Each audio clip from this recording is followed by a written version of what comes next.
perlu kita ketahui yang dimaksud Wahabi di sini tidak lain dan tidak bukan adalah kelompok yang mengikuti pemikiran Syekh Muhammad bin Abdul Wahhab rahimahullahu ta'ala rahmatan wasi'ah. Jadi ada seorang ulama dari Najd, saudara, yang bernama Syekh Muhammad bin Abdul Wahhab. Beliau melakukan gerakan-gerakan pembaharuan, saudara, yang kemudian diikuti oleh para pengikutnya dari mulai masanya maupun sampai saat ini. Nah, pemikiran-pemikiran Wahabi ini, saudara, banyak yang sama dengan Ahlus Sunnah wal Jamaah. Tapi ada beberapa bagian menjadi masalah, menjadi problem dan ditolak oleh Ahlus Sunnah. Nah, karena adanya perbedaan tersebut, akhirnya mereka tidak lagi dianggap sebagai Ahlus Sunnah. Diberikanlah julukan Wahabi. Jadi pada awalnya sebetulnya pemikirannya merupakan bagian daripada Ahlus Sunnah, saudara. Nah, tapi kemudian pemikiran-pemikiran tersebut setelah dikembangkan, disebarluaskan, terlihat ternyata ada hal-hal yang tidak sesuai dengan akidah Ahlus Sunnah wal Jamaah. Makanya, saudara, banyak ulama Ahlus Sunnah wal Jamaah tidak mengkategorikan Wahabi sebagai Ahlus Sunnah. Ya, dalam beberapa hal dia sama dengan Ahlus Sunnah, tapi ada hal-hal dia berbeda dengan Ahlus Sunnah wal Jamaah.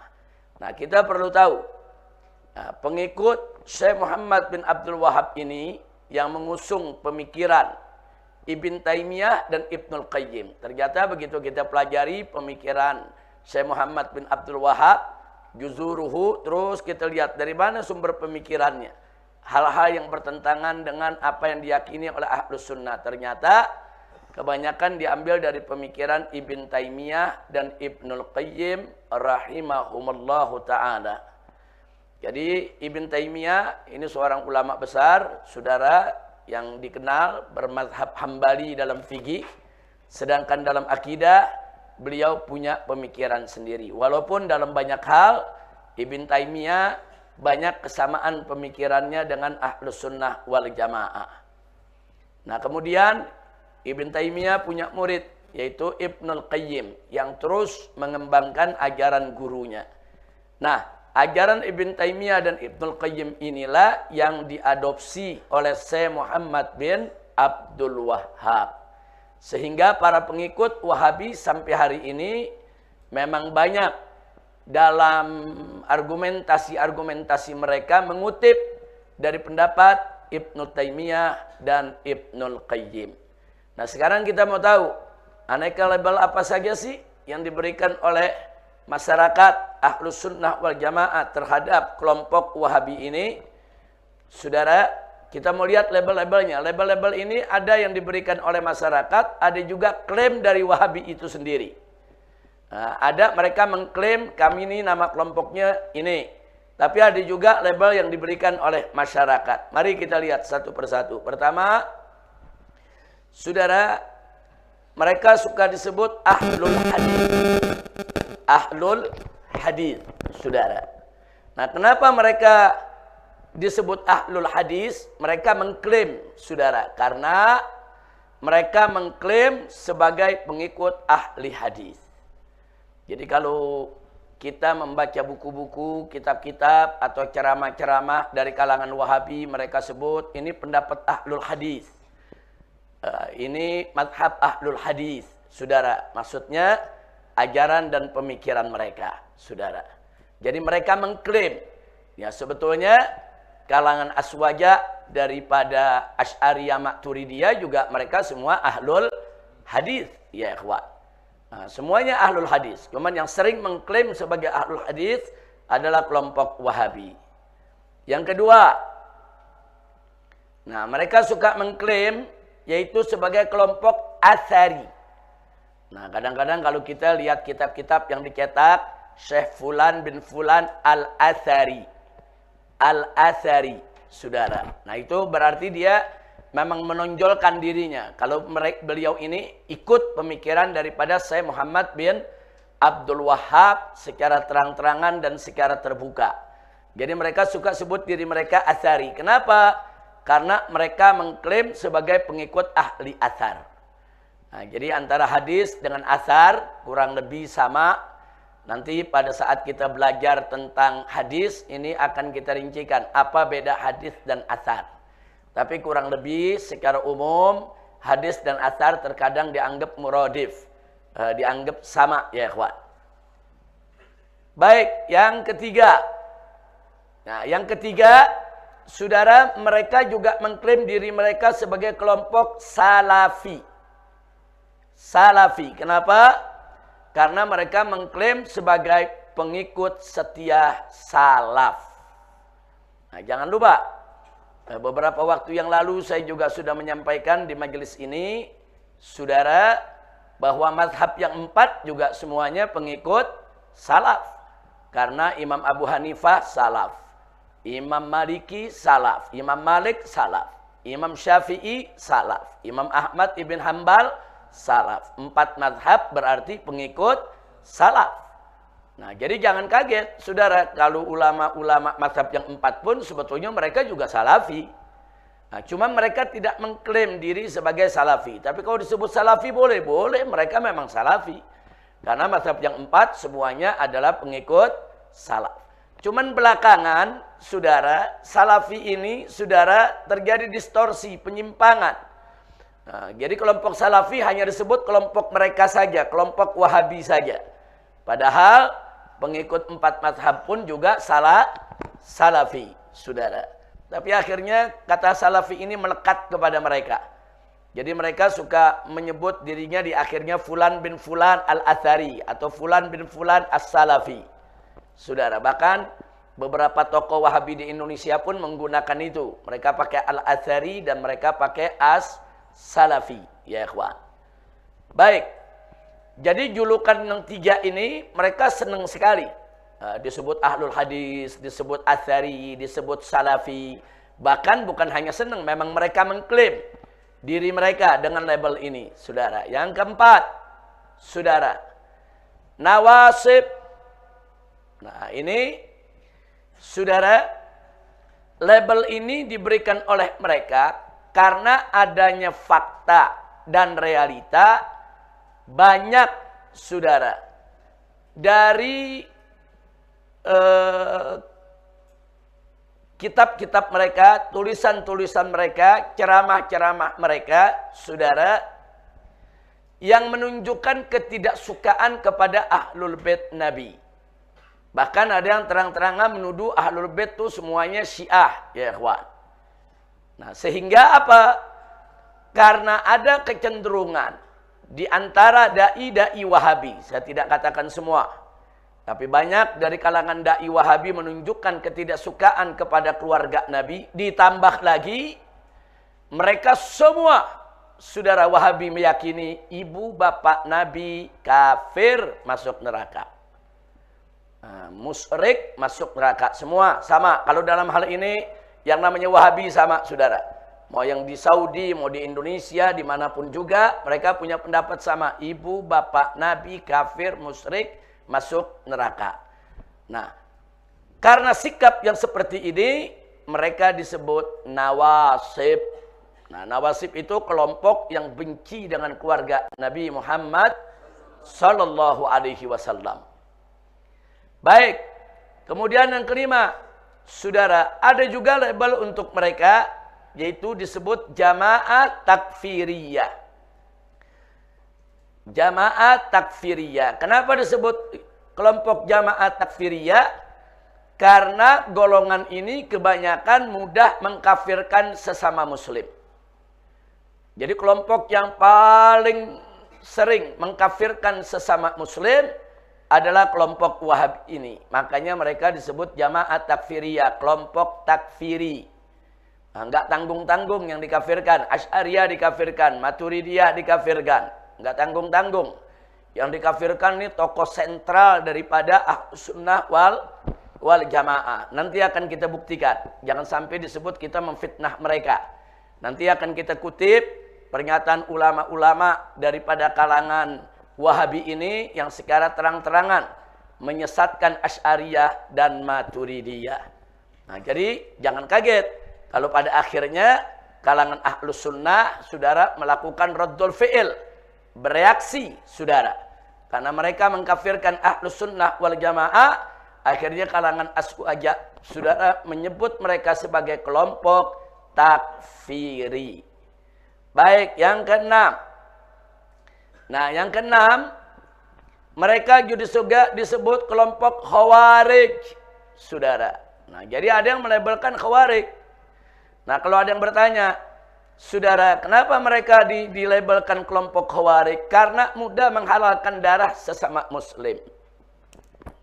Nah, bukti yang paling otentik adalah bagaimana kalangan Wahabi ini terlibat dalam kelompok-kelompok jihad, saudara. Nah, kemudian begitu mereka terlibat, di sana mereka begitu memudah mengkafirkan kelompok lain dan menghalalkan darah mereka, lalu menyerang dan membunuh mereka sesama muslim. Contoh, ISIS. Saudara, ISIS pada awalnya tampil sebagai kelompok mujahidin. Sehingga banyak pihak yang tertarik, saudara. Tapi pada langkah berikutnya mereka menunjukkan yaitu akidah aslinya. Nah, ternyata mereka ini, saudara, dari awalnya memang sudah tertanam pemikiran-pemikiran Wahabi yang gampang mengkafirkan kelompok lain. Nah, akhirnya begitu mereka angkat senjata, mereka punya kelompok mujahidin. Nah, yang terjadi apa? Mana kelompok yang mereka vonis ini kafir, ini bukan Islam.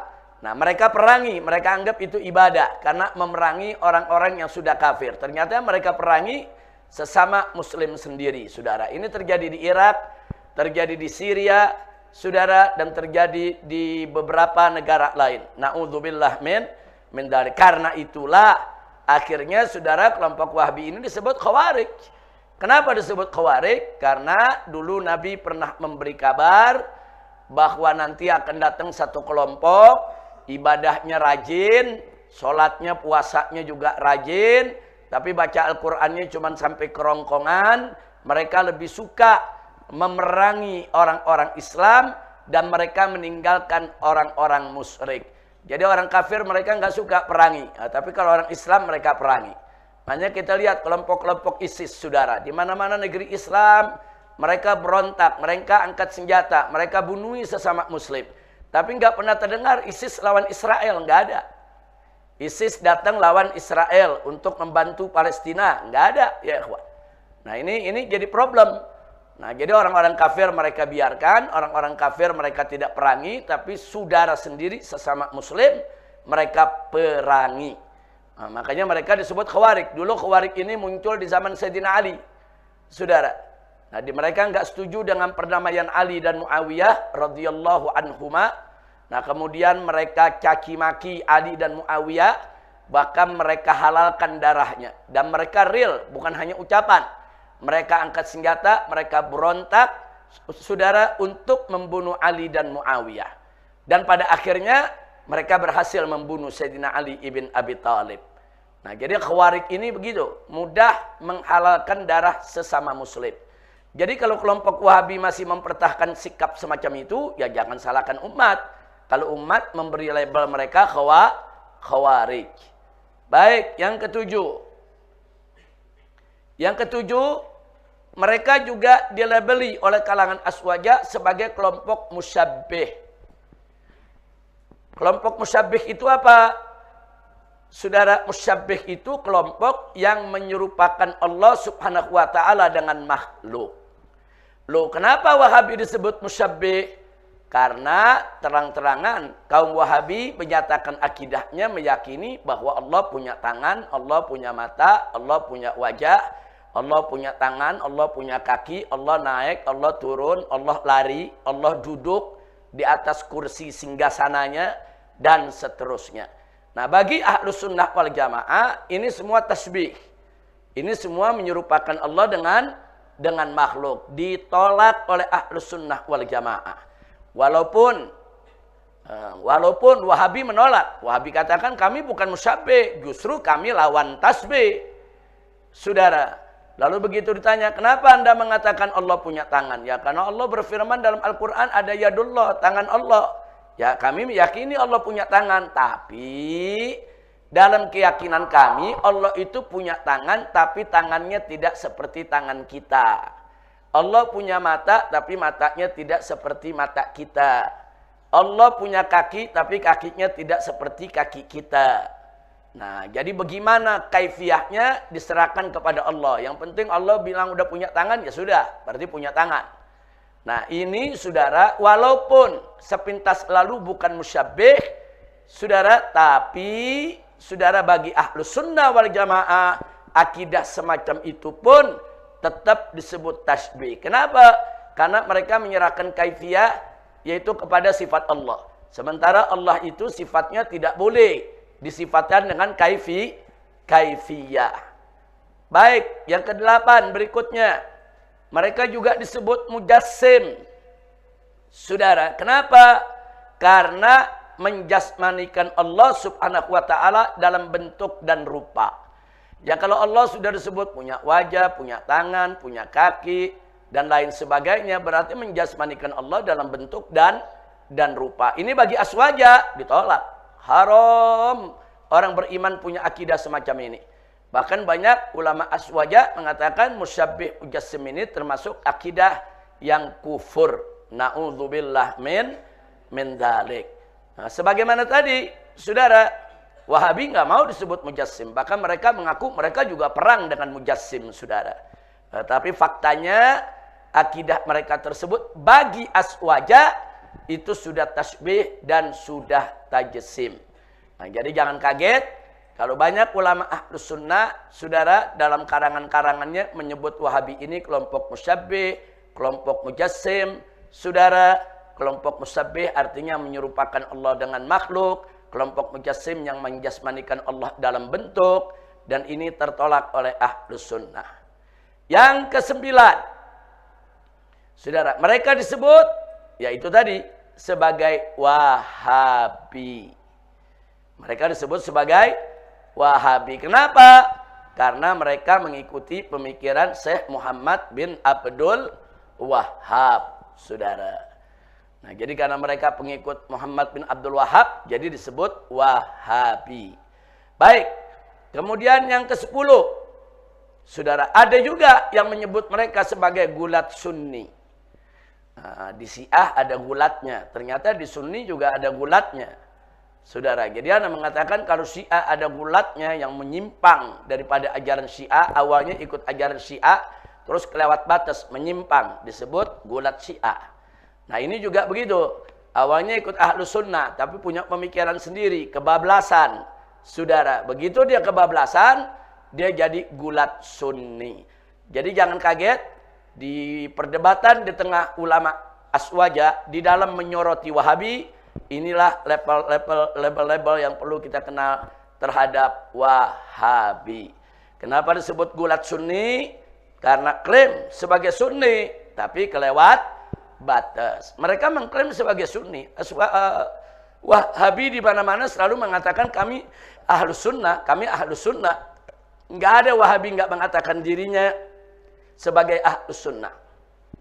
Semua Wahabi, kalau ditanya apakah mereka Ahlus Sunnah wal Jamaah, pasti mengakui mereka adalah Ahlus Sunnah wal Jamaah. Justru mereka bilang Asy'ariyah dan Maturidiyah bukan Ahlus Sunnah wal Jamaah. Asy'ariyah dan Maturidiyah sudah keluar dari Ahlus Sunnah wal Jamaah.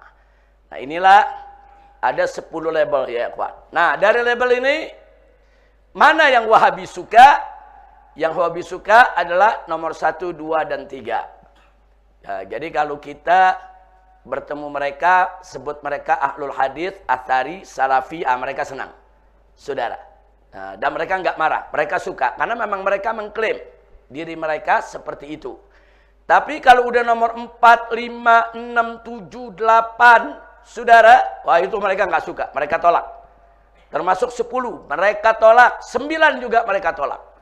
Jadi dari 4 sampai 10 semuanya mereka tolak. Mereka nggak terima. Mereka akan mengatakan kami bukan nawasib, kami bukan takfiri, kami bukan khawarij, kami bukan musyabbi', kami bukan mujassim, kami bukan wahabi, dan kami bukan gulat sunni. Ya terserah. Mereka mau terima, nggak terima, itu hak mereka. Saya hanya menyampaikan di sini, inilah fakta realita yang terjadi di tengah-tengah umat Ahlus Sunnah wal Jamaah.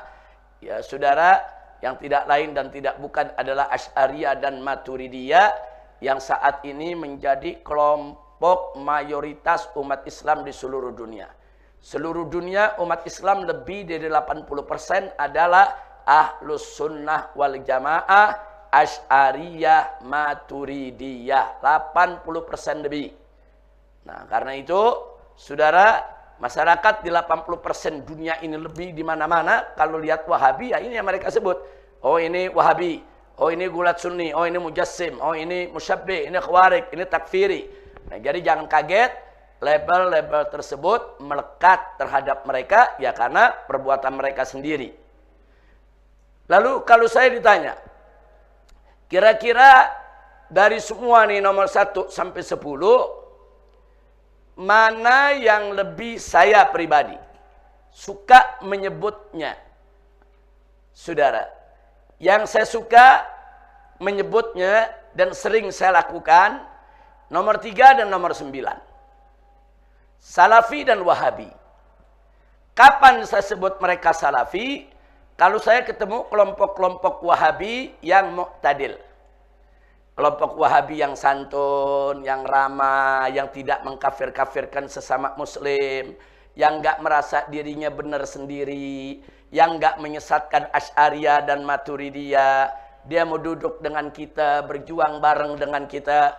Saya biasa sebut mereka Salafi. Saudara, nah, untuk menghormati sikap mereka yang bagus dalam pergaulan terhadap sesama umat Islam. Biasanya yang begini saya nggak sebut Wahabi, saya sebut Salafi. Nah, jadi kalau kadang-kadang suka lihat saya ketemu siapa sebut Salafi, ketemu siapa sebut Wahabi, saudara, tergantung bagaimana perilakunya. Nah, lalu kapan saya sebut Wahabi? Kalau saya bertemu atau mendapatkan saudara Wahabi yang ekstrem, yang mengkafirkan Asy'ariyah, yang mengkafirkan Maturidiyah, yang seenak-enaknya teriak ibu bapak Nabi masuk neraka, saudara, atau yang seenak-enaknya mereka mengklaim sebagai Ahlus Sunnah satu-satunya di dunia, yang lain dianggap kafir, dianggap musyrik, saudara, atau kelompok-kelompok yang memang senang mengkafir-kafirkan sesama muslim. Kalau yang begini saya langsung sebut Wahabi. Kadang-kadang saya sebut takfiri, saudara. Nah, saya nggak segan untuk menyebut mereka dengan sebutan-sebutan seperti tadi, nawasib, takfiri, khawarij, musyabbi', mujassim, dan Wahabi. Nah, saya nggak ragu-ragu untuk menyebut itu. Tapi kalau mereka yang santun, sopan, mau dialog, duduk bareng, berjuang, saling menghormati, nggak mengkafirkan sesama, saudara, zahirnya kita lihat dia baik. Saya masih suka sebut mereka sebagai Salafi. Kira-kira jelas tidak? Nah, tapi kalau udah perilakunya nggak baik, saya sebut ya salah satu di antara yang dari nomor 4 sampai nomor 10, saudara. Nah, saya sebut, yang mana aja saya sebut, saudara. Nah, cuman memang lebih sering saya istilahkan dengan istilah Wahabi. Baik. Saya pikir ada pertanyaan, apa istilah Wahabi ini tidak menghina, saudara? Apa istilah Wahabi ini tidak merendahkan, saudara? Nah, kalau kita mempelajari istilah-istilah label yang diberikan umat kepada mazhab-mazhab yang ada, saya melihat istilah Wahabi ini sudah tepat, tidak berlebihan. Jadi apakah mereka itu nawasib atau bukan, takfiri atau bukan, khawarij atau bukan, musyabbi' atau bukan, mujassim atau bukan, gulat sunni atau bukan, saudara, yang pasti mereka Wahabi. Nah, jadi istilah itu saya pikir udah tepat. Kalau takfiri, enggak semua mereka akan takfiri, saudara. Kalau nawasib, enggak semua juga mereka nawasib. Ada ulama-ulama salafi yang cinta kepada ahlul bait, saudara. Nah, kalau disebut khawarij, saudara, yang menghalalkan darah sama muslim, Masih banyak ulama-ulama Wahabi yang nggak menghalalkan darah sesama Muslim. Artinya debatable, saudara, masih bisa diperdebatkan. Tapi kalau istilah Wahabi, ini istilah sudah tepat dan ini bukan penghinaan. Mari kita buktikan. Ya, mari kita buktikan sekarang. Wahabi kan menolak label Wahabi. Kenapa? Alasan mereka. Mari kita lihat. Kalangan Wahabi menolak istilah Wahabi disematkan kepada mereka dengan dalih bahwa nama imam mereka adalah Muhammad bin Abdul Wahhab. Sehingga semestinya yang tepat istilahnya adalah Muhammadi, bukan Wahabi. Nah, karena mereka punya imam adalah Muhammad, mestinya Muhammadi, pengikut Muhammad, saudara. Kenapa pengikut disebutnya Wahabi dari bapaknya? Nah, jawabnya, saudara, kalau disebut Muhammadi, saudara, ini nanti jadi ada iltibas. Karena umat Islam semuanya Muhammadi. Umat Islam semuanya Muhammadi. Semuanya pengikut Nabi Muhammad SAW. Sehingga nggak bisa dia klaim sendirian. Hanya karena nama imamnya Muhammad, saudara, kemudian dia harus disebut Muhammadi. Enggak, saudara. Enggak begitu. Nah, jadi justru disebut Wahabi untuk menjadi identitas. Nah, supaya berbeda dengan yang lain, supaya mudah dikenali. Itulah kita sebutkan di sini. Hujah penolakan mereka terbantahkan. Karena nama suatu madhab, atau nama suatu firqah, atau nama suatu kelompok, atau nama suatu golongan, saudara, yang dibangun oleh seseorang, bisa diambil dari namanya. Bisa juga diambil dari nama ayahnya. Atau juga diambil dari nama kakeknya. Bahkan kadang-kadang diambil dari nama kunyahnya. Atau juga diambil dari nama qabilahnya, sukunya. Nah, kita buktikan saja. Mari kita lihat, ada mazhab Maliki. Diambil dari nama imamnya, Imam Malik bin Anas. Karena namanya Malik, pengikutnya disebut Maliki. Nah, ini diambil dari nama, yaitu imamnya, saudara. Nah, yang kedua kita lihat. Ada mazhab Hambali, saudara. Nama imamnya Ahmad. Kenapa enggak disebut Ahmadi, saudara? Nah, ini diambil dari nama ayahnya, Ahmad bin Hambal, saudara. Nah, jadi kita lihat. Kadang-kadang diambil dari nama ayah. Sama, Muhammad bin Abdul Wahhab. Diambil dari nama ayah. Wahabi. Ahmad bin Hambal diambil dari nama ayah, Hambali. Jadi nggak mesti dari nama pribadinya. Nah, kemudian kita lihat lagi. Imam Syafi'i, mazhabnya disebut Syafi'i. Syafi'i itu diambil dari kakeknya, saudara. Muhammad bin Idris bin Abbas bin Utsman bin Syafi'. Nah, jadi disebut mazhab Syafi'i ini dari kakeknya yang namanya Syafi', saudara. Nah, jadi di sini terbukti. Jadi penamaan suatu mazhab enggak mesti dari nama imamnya. Bisa nama imamnya, bisa nama bapaknya, bisa nama kakeknya. Kemudian yang keempat, ada mazhab Hanafi. Nah, mazhab Hanafi ini, saudara, diambil dari kunyah. Namanya An-Nu'man bin Thabit bin Zuti. Nah, nama Imam Abu Hanifah An-Nu'man bin Thabit bin Zuti. Abu Hanifah kunyah. Ada Abu Ahmad, Abu Khalid, Abu Hasan, Abu Abdullah, dan lain sebagainya. Abu Hanifah itu bukan nama, tapi kunyah. Ternyata nama mazhabnya diambil dari nama kunyah. Nah, kemudian yang berikutnya, Asy'ari, Abul Hasan al-Asy'ari, imam akidah Asy'ariyah, saudara. Nah, disebut Asy'ari, dia punya mazhab akidahnya. Nah, ini diambil dari mana? Imam Abul Hasan Ismail bin Ishaq al-Asy'ari. Al-Asy'ari ini qabilah dia, sukunya. Al-Asy'ari itu nama suku, nama qabilah. Nah, jadi saudara, makanya disebut dengan sebutan mazhab Asy'ari. Jadi kesimpulannya, label Wahabi sudah sangat tepat. Nah, justru saya melihat label Wahabi ini nggak menghinakan. Justru kalau dia labeli takfiri, itu kan bisa merendahkan satu kelompok, padahal mereka belum tentu semua. mengkafirkan sesama muslim. Kalau disebut mujassim, musyabbih, itu kan udah langsung menohok akidah mereka. Nah, kalau disebut khawarij, itu khawarij kan kelompok yang dihalalkan oleh Nabi untuk diperangi, saudara. Nah, jadi kalau pakai nama-nama yang lain agak berat, saudara. Memang pantas saja mereka itu marah. Tapi kalau dijulukin Wahabi, kenapa harus marah? Wahabi ini identitas. Mestinya mereka bangga dengan identitas tersebut. Kenapa mesti ditutup-tutupi? Ada apa? Apakah Syekh Muhammad bin Abdul Wahab itu penjahat? Kan bukan. Apa Syekh Muhammad bin Abdul Wahab itu pembegal, perampok? Kan bukan. Syekh Muhammad bin Abdul Wahab itu ulama, saudara. Yang pada masa hidupnya memperjuangkan kemurnian akidah. Karena di wilayah beliau hidup, saudara, banyak kemusyrikan terjadi di Najd. Nah, banyak kemusyrikan yang nyembah kuburan, saudara, yang melakukan hal-hal yang musyrik. Beliau perangi itu. Berarti kan ini orang bagus, orang besar. Nah, sekarang pengikutnya kita sebut dengan nama imamnya. Kenapa harus marah? Kenapa harus tersinggung? Nah, justru menjadi lucu kalau mereka tersinggung. Justru orang nanti jadi curiga. Kenapa nggak bawa Wahabi? Apa Anda pikir Syekh Muhammad bin Abdul Wahab itu orang jahat? Enggak. Baca sejarahnya. Beliau orang baik, beliau orang berilmu, beliau ulama, beliau pejuang, beliau mujahid, saudara. Nah, adapun perbedaan pemikiran beliau, saudara, dengan ulama Aswaja sama aja dengan perbedaan Ibn Taimiyah, Ibnul Qayyim dengan ulama Aswaja, karena beliau pengikut daripada Ibn Taimiyah dan Ibnul Qayyim. Maka itu saya nasihatkan kepada kawan-kawan yang di Wahabi, jangan marah kalau disebut Wahabi. Jangan. Justru Anda harus bangga. Karena saya Muhammad bin Abdul Wahab itu orang alim, ulama, pejuang, saudara, yang tidak mempermalukan pengikutnya. Baik, kira-kira sampai di sini jelas? Baik, dan tolong, kalaupun kawan-kawan Wahabi kita nggak mau sebut dirinya Wahabi, ya jangan marah kalau kami sebut Wahabi.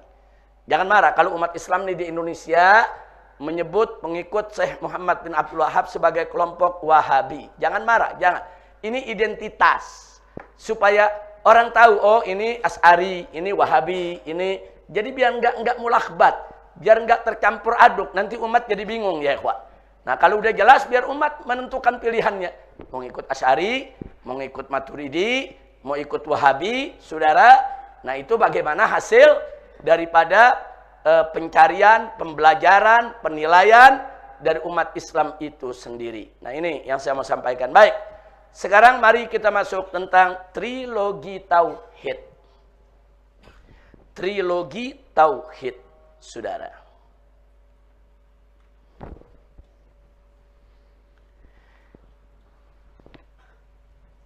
Ibn Taimiyah rahimahullah, saudara, memperkenalkan kepada umat Islam, saudara, trilogi tauhid. Aqsamut tauhid, taqsimut tauhid, di mana tauhid dibagi 3. Nah, jadi Ibn Taimiyah yang pertama kali memperkenalkan bahwa tauhid dibagi 3. Ingat ya, yang pertama kali memperkenalkan Ibn Taimiyah, berarti di abad ke-8. Berarti trilogi tauhid ini nggak ada di zaman salaf, nggak ada di zaman Nabi, nggak ada di zaman sahabat, nggak ada zaman tabi'in, nggak ada zaman tabi'in juga tidak ada. Istilah trilogi tauhid, taqsimut tauhid dibagi 3. Taqsimut tauhid, saudara, ila salas, ini tidak ada di zaman salaf. Yang pertama kali membaginya adalah Ibn Taimiyah. Nah, sekarang yang mempopulerkan, mengajarkan, menyebarkan, mengembangkan trilogi tauhid adalah dari kalangan Wahabi. Nah, apa sih sebetulnya maksud dari trilogi tauhid? Tauhid dibagi menjadi 3. Pertama, rububiyah. Apa itu rububiyah? Rububiyah itu adalah pengakuan dari seorang hamba bahwasanya sang pencipta alam semesta dan pemelihara serta penjaminnya adalah Tuhan yang Maha Esa. Tauhid. Jadi ada pentauhidan dalam keyakinan bahwa yang menciptakan alam semesta ini serta memelihara dan menjaminnya adalah Tuhan yang satu, yaitu Allah. Ini disebut tauhidur rububiyah. Rububiyah dari kata Rabb, Rabbun. Rabbun itu pemilik, Rabbul Alamin, yang memiliki alam semesta. Rabb. Jadi rububiyah itu sekali lagi, saudara, tauhid pengesaan Allah sebagai, saudara, sang pencipta alam semesta. Yang kedua, tauhidul uluhiyah. Apa itu uluhiyah? Dari kata ilahun. Nah, ilahun itu artinya Tuhan. Kalau Rabbun itu pemilik. Rabbi, pemilik kita. Pemilik kita siapa? Allah, saudara. Kalau ilah itu Tuhan, saudara. Atau ilah itu ma'bud, yaitu yang disembah. Nah, tauhidul uluhiyah itu adalah pengakuan bahwasanya sang pencipta alam semesta adalah satu-satunya Tuhan yang berhak disembah.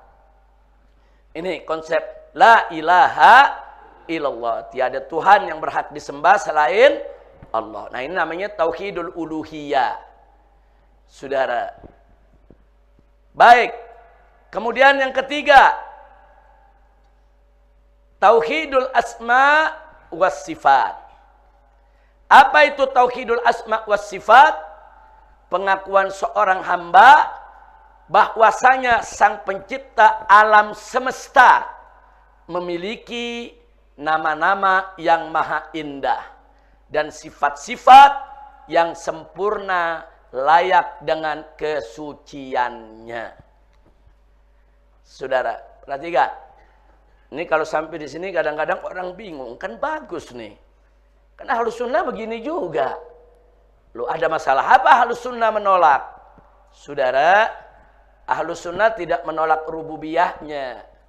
Ahlus Sunnah tidak menolak uluhiyahnya. Ahlus Sunnah tidak menolak asma dan sifatnya. Enggak. Ahlus Sunnah juga mengakui kita harus ada rububiyah, kita harus ada tauhid rububiyah, tauhid uluhiyah, tauhidul asma wa sifat. Ahlus Sunnah semua mengakui. Lalu kenapa trilogi semacam ini ditolak? Ada persoalan, saudara. Yaitu persoalan pembagian. Tauhid dibagi 3. Saudara, namanya saja tauhid. Tauhid pengesaan 1. Masa 1 dibagi 3? Ini jadi sama agama sebelah. 1 dalam 3, 3 dalam 1. Ada gak agama sebelah yang begitu? Ada. 3 dalam 1, 1 dalam 3. Apa tuh namanya? Trilogi, saudara. Nah, ini yang ditolak oleh Ahlus Sunnah. Tauhid itu 1, yang namanya tauhid. Namanya aja tauhid. Dari kata apa tauhid? Saudara, wahid, ahad, 1. Kok bisa jadi 3? Nah, ini yang ditolak oleh Ahlus Sunnah. Jangan tauhid yang sudah 1 dan disatukan oleh Nabi dibagi 3. Dipecah. Ini yang ditolak. Makanya mari kita lihat. Bagaimana sikap Aswaja terhadap pembagian ini? Perhatikan. Tauhid hanya 1 tidak berbilang, yaitu la ilaha illallah. Di dalam kalimat tauhid ini, saudara, ada ketiga unsur tauhid di atas. Jadi 3 unsur tauhid di atas, rububiyah, uluhiyah, asma dan sifat, masuk jadi 1, tidak terpisahkan. Di dalam satu tauhid, yaitu la ilaha illallah. Kira-kira jelas tidak? Berarti Ahlus Sunnah menolak rububiyah tidak? Enggak. Menolak uluhiyah tidak? Enggak. Menolak asma wa sifat tidak? Enggak. Yang ditolak apanya? Tauhid dibagi. Tauhid dibagi 3, itu yang ditolak, saudara. Lo kalau ada yang nanya, emang bahayanya apa? Nanti kita lihat. Sebentar lagi kita lihat apa bahayanya dibagi, ya ikhwah. Nah, sementara Wahabi, saudara, dalam konteks ini tauhid dipilah jadi 3 dan masing-masing berdiri sendiri. Nah, ini kalau Ahlus Sunnah nggak berdiri sendiri, dia hanya merupakan anasir, unsur, saudara. Dia hanya merupakan unsur-unsur yang ada dalam tauhid yang 1. Tapi Wahabi saudara, tauhidnya dipilah jadi 3 dan masing-masing berdiri sendiri. Sehingga ini bahayanya. Ada orang yang ahli tauhid rububiyah, tapi bukan ahli tauhid uluhiyah. Dan juga yang ahli tauhid rububiyah dan uluhiyah, tapi bukan ahli tauhid asma dan sifat. Nanti kita buktikan, saudara. Kalau dibagi 3 ini, berarti apa? Oh, ada ahli tauhid rububiyah. Padahal tauhid uluhiyah dia nggak punya. Padahal tauhid asma wa sifat dia nggak punya. Yang terjadi begitu. Oh, ada ahli tauhid uluhiyah, walaupun dia tidak punya tauhid rububiyahnya. Dan ini berbahaya. Nah, sebab saudara, kalau aswaja enggak. 3 unsur ini memang ada, tapi masuk dalam satu tauhid, yaitu la ilaha. Di dalam la ilaha illallah ada tauhidul rububiyah, ada tauhidul uluhiyah, ada tauhidul asma wa sifat. Titik. Jangan dibagi-bagi. Nah, artinya apa? Kalau ada orang punya tauhidul rububiyah, tapi dia nggak punya tauhidul uluhiyah, bagi aswaja dia bukan ahli tauhid. Ada orang mengakui bahwa pencipta alam semesta ini adalah Tuhan yang esa, tapi dia mempersekutukan, dia percaya kepada Allah. Allah itu ada, seperti orang-orang kafir Quraisy. Mereka percaya, wala in sa'altahum man khalaqas samawati wal ard la yaquluna Allah. Orang-orang kafir Quraisy itu kalau ditanya siapa pencipta langit dan bumi, mereka akan jawab Allah. Nah, berarti mereka tahu Allah. Saudara, berarti tauhidul rububiyahnya ada. Mereka mengakui pencipta alam semesta ini adalah Allah. Kafir Quraisy punya tauhidul rububiyah. Tapi mereka mempersekutukan Allah dengan menyembah berhala. Nah, ini bagi Wahabi, kafir Quraisy boleh disebut ahli tauhidul rububiyah. Walaupun dia tidak punya tauhidul uluhiyah. Bagi ahlu sunnah nggak bisa. Ada orang punya tauhidul rububiyah tanpa tauhidul uluhiyah, tetap kafir. Nggak boleh disebut ahli tauhid. Jadi Ibn Taimiyah nih memproduk istilah baru. Masa orang kafir disebut ahli tauhid? Bahaya, saudara. Dan itu disebut dalam kitabnya. Nah, nanti kita buktikan, saudara. Jangan, kita nggak boleh memfitnah. Ibn Taimiyah ini ulama besar, orang alim, saudara. Tapi dalam persoalan ini zallah. Dia terpleset dalam urusan ini dan bertentangan dengan semua ahlus sunnah wal jamaah. Sebentar lagi kita buktikan, saudara. Nah, jadi ini supaya lihat trilogi tauhid. Apa beda pandangan Aswaja dan Wahabi? Aswaja menilai bahwa tauhid hanya satu, tidak berbilang, yaitu la ilaha illallah. Nah, di dalam kalimat tauhid ini sudah ada 3 unsur. Ada tauhidul rububiyah, ada tauhidul uluhiyah, ada tauhidul asma was sifat. Semuanya masuk dalam satu tauhid. Kalau ada yang punya unsur rububiyah saja tanpa uluhiyah, asma dan sifat, mereka kafir. Kalau ada yang punya uluhiyah saja, tapi mereka nggak punya tuh rububiyah dan asma was sifat, mereka kafir. Kalau ada yang punya rububiyah dan uluhiyah dua-duanya, tapi mereka nggak percaya Allah punya sifat yang mulia, Allah punya nama-nama yang maha indah, mereka kafir. Nggak boleh disebut sebagai ahli tauhid. Inilah pandangan ahlus sunnah. Sedangkan Wahabi enggak. Nah, jadi kalau orang-orang mengakui rububiyah, ya dia ahli tauhid rububiyah. Kalau dia hanya mengakui uluhiyah, ya dia ahli tauhid uluhiyah. Nah, kalau dia, saudara, walaupun dia tidak mengakui, yaitu tauhid yang lainnya, saudara. Nah, enggak begitu. Jadi pemilahan semacam ini berbahaya karena akan berefek orang kafir disebut ahli tauhid. Nanti kita buktikan. Baik, kita lanjutkan. Dalil trilogi tauhid Wahabi. Kenapa sih Wahabi mengatakan ada trilogi tauhid begini, saudara? Di antaranya mari kita lihat, saudara. Surat Az-Zumar ayat 3 dan 38. Di sana tertera orang-orang kafir mengatakan ma na'buduhum illa liyuqarribuna ilallahi zulfa. Yaitu tidaklah kami menyembah berhala-berhala tersebut kecuali hanya untuk mendekatkan diri kepada Allah Subhanahu wa taala dengan sedekat-dekatnya. Jadi kata mereka, berarti berdasarkan ayat ini orang-orang kafir Quraisy itu Orang-orang kafir Quraisy itu punya tauhidur rububiyah, mengakui akan adanya Allah. Hanya saja mereka tidak punya tauhidul uluhiyah karena mereka mempersekutukan Allah dengan menyembah yang lainnya. Nah, kemudian yang kedua yang sering mereka bawa, yang ayat yang tadi saya sampaikan, yaitu Allah berfirman, wala in sa'altahum man khalaqas samawati wal ard la yaqulunallah. Itu jika kamu bertanya kepada mereka, kepada orang-orang kafir, saudara, man khalaqas samawati wal ard, siapa yang telah menciptakan langit dan bumi? La yaqulunna, niscaya pasti mereka akan menjawab Allah. Nah, dua ayat ini dijadikan dalil kalau begitu orang-orang kafir Quraisy itu min ahli tauhidir rububiyah walaupun bukan min ahli tauhidil uluhiyah. Dan ini dibantah oleh Aswaja.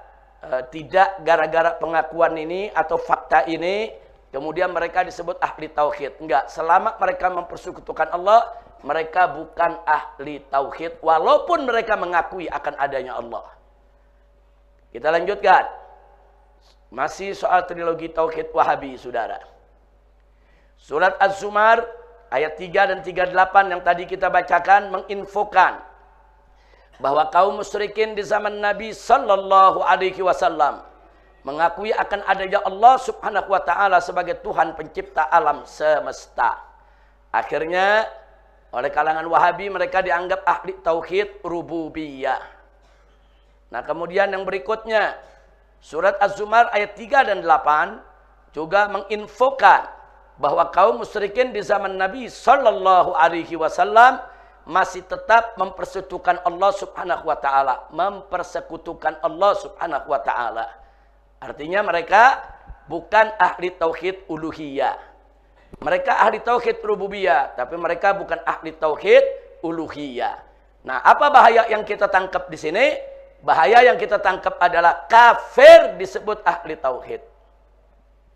Bahaya, kafir disebut ahli tauhid. Dari mana datangnya, saudara? Kalau Ahlus Sunnah nggak bisa. Oh, mereka mengakui tauhidul rububiyah, tapi nggak mengakui tauhidul uluhiyah. Ya kafir.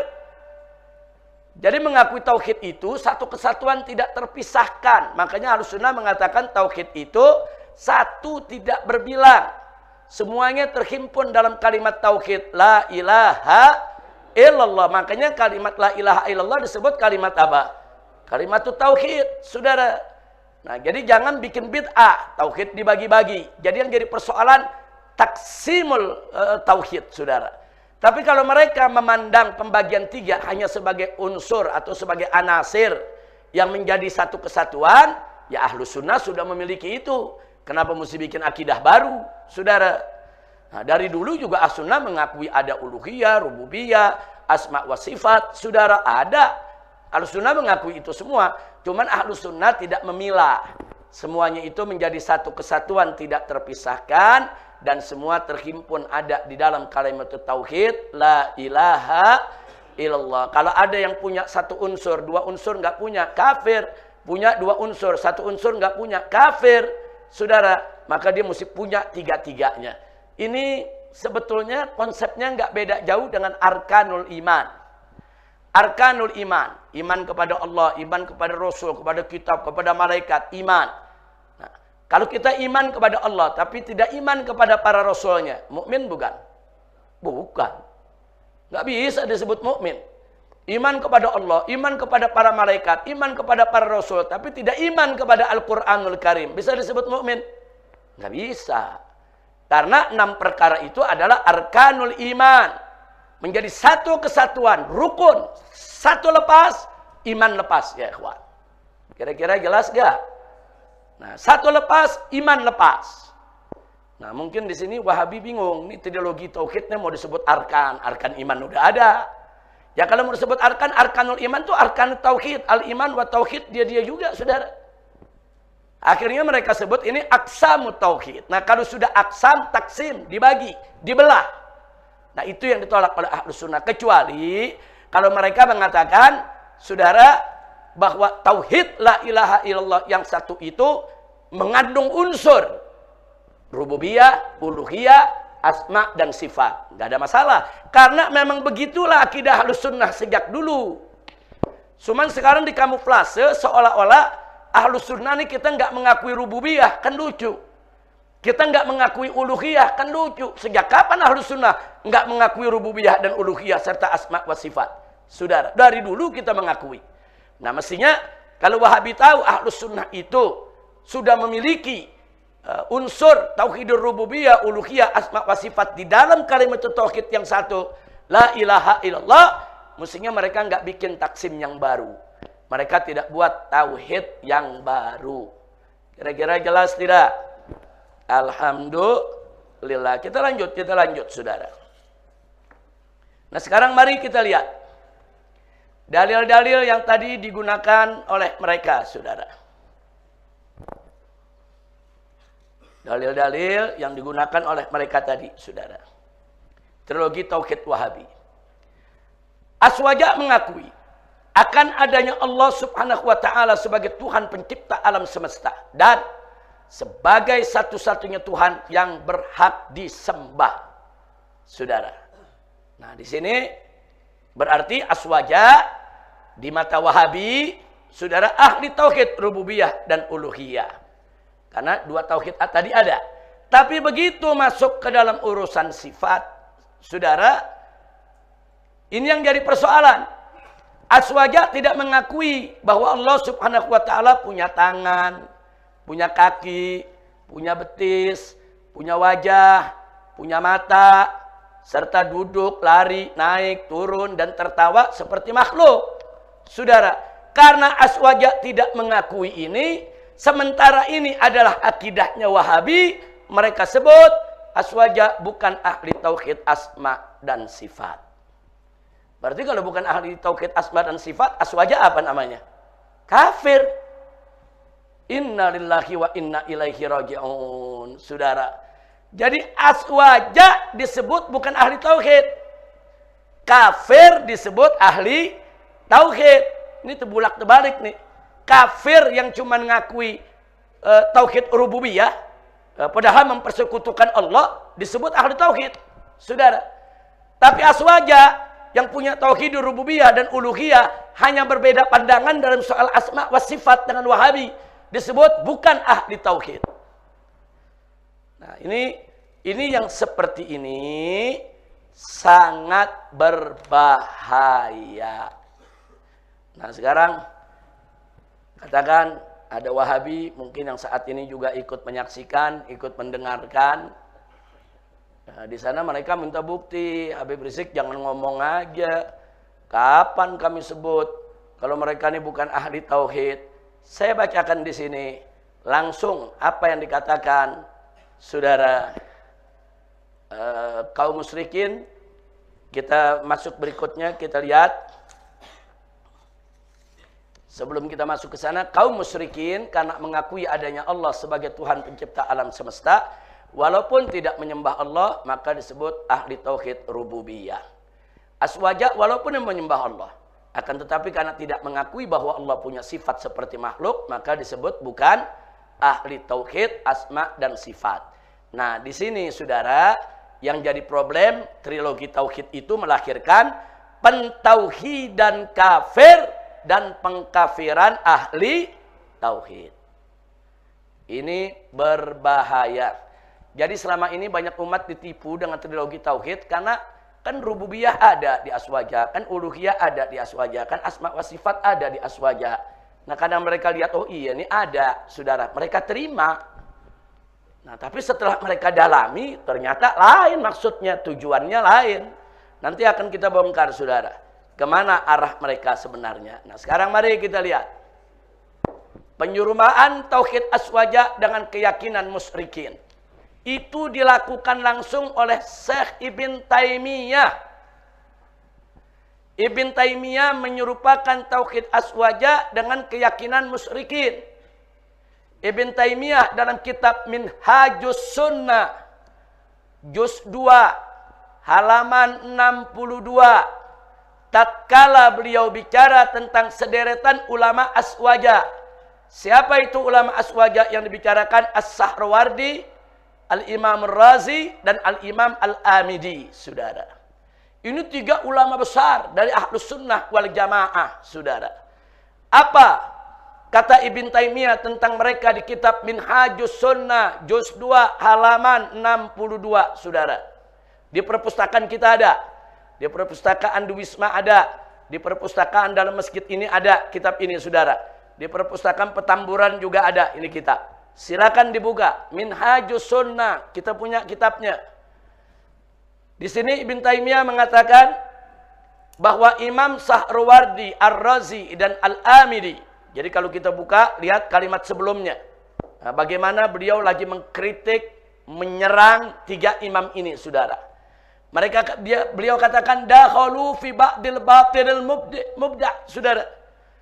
Tiga ulama ini sudah masuk kepada bagian bid'ah yang batil.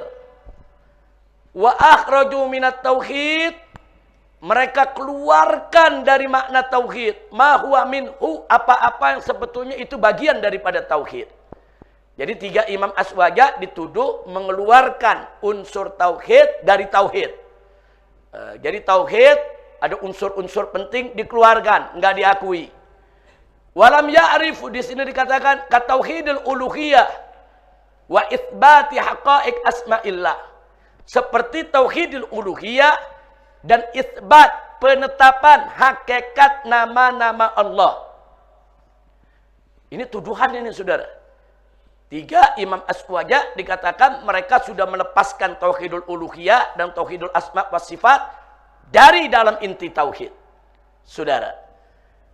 Nah, kenapa? Karena kita tahu bahwa imam-imam aswaja kan nggak menerima, saudara, kalau Allah disifatkan punya mata, punya kaki, punya betis, lari. Nah ini ditolak Imam Sahrawardi, Imam Razi, Imam Amidi. Nah ini dibalikin, dibantah oleh Ibn Taimiyah, saudara. Nah kemudian beliau katakan walam ya'rifu.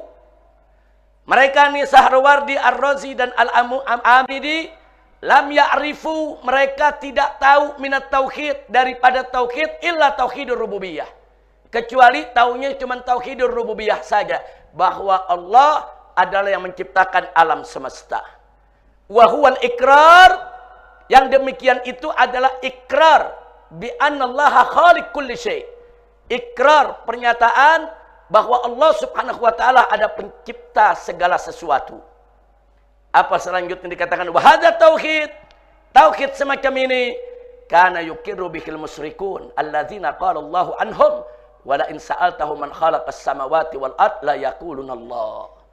Nah, tauhid semacam ini adalah tauhid yang dulu diyakini oleh orang-orang musyrik. Jadi mereka samakan ulama-ulama besar aswaja tauhidnya dengan tauhidul musyrikin yang hanya mengakui tauhidur rububiyah saja. Nah, jadi bukan kita fitnah, Ibn Taimiyah yang bicara begitu, ya ikhwan. Ada di kitab. Kalau ada di YouTube bisa dihapus, ada di kitab. Kitabnya menyebar kemana-mana, jutaan orang udah baca ke seluruh dunia. Mau dihapus? Nggak bisa. Ada dalam kitabnya, sampai hari ini dalam kitabnya masih ada, saudara. Nah, jadi ini yang perlu kita ketahui. Artinya bukan kita mengatakan enggak, mereka enggak nuduh. Kalau yang tauhidul asma wa sifat itu enggak diakui, mereka kafir. Enggak. Ini faktanya, saudara. Dan nanti kita lihat, gara-gara kita enggak mengakui. Nah, ini mestinya kita di pesantren Ramadan kali ini nggak ada tafsir sifat, ya, nggak ada, tapi ada nyinggung sedikit saja. Nanti kita singgung sedikit, ya kawan. Pesantren yang lalu ada materi tafsir sifat, bagaimana Ahlus Sunnah wal Jamaah menafsirkan sifat-sifat Allah yang ada di dalam Al-Quran maupun hadis-hadis Nabi kita Muhammad Sallallahu Alaihi Wasallam. Yang jelas Ahlus Sunnah anti tasbih dan anti tajsim. Anti tasbih, yaitu anti menyerupakan Allah Subhanahu wa taala dengan makhluk. Anti tajsim, yaitu anti menjasmanikan Allah dalam bentuk. Untuk apa? Tanzihan lillah, untuk mensucikan Allah Subhanahu wa taala. Baik, kita lanjutkan, saudara. Kalau kita mau lihat kesempurnaan tauhid itu, saudara, baik menyangkut rububiyah, uluhiyah maupun asma wa sifat, kita bisa lihat dalam suratul Fatihah, saudara. Nah, jadi jangan nanti suratul Fatihah ini Fatihah ini sebenarnya sebagai bantahan buat kalangan Wahabi yang sudah memanipulasi hujjah, saudara. Mari kita lihat. Dalam suratul Fatihah, Bismillahirrahmanirrahim. Alhamdulillahi Rabbil Alamin, Ar-Rahmanir-Rahim, Maliki Yaumiddin. Dari awal kita lihat Bismillahirrahmanirrahim. Ar-Rahman, Ar-Rahim, nama Allah. Alhamdulillahi Rabbil Alamin. Pengakuan kalau Allah itu adalah Rabbul Alamin. Ini namanya Tauhidur Rububiyah. Ar-Rahmanir-Rahim. Sifat Allah. Ini adalah Tauhid Asma wa Sifat. Maliki Yaumiddin. Yang menjadi raja atau pemilik hari akhir nanti, saudara. Nah ini sebetulnya dari ayat 1, 2, 3, dan 4 surat Al-Fatihah. Di situ sudah ada Tauhidur Rububiyah. Dan sudah ada Tauhidul Asma wa Sifat. Ar-Rahman, Ar-Rahim. Sifat nama Allah. Saudara. Yang menginformasikan kepada kita Allah itu punya sifat rahmah. Nah kemudian ayat yang berikutnya, Iyyaka na'budu wa iyyaka nasta'in.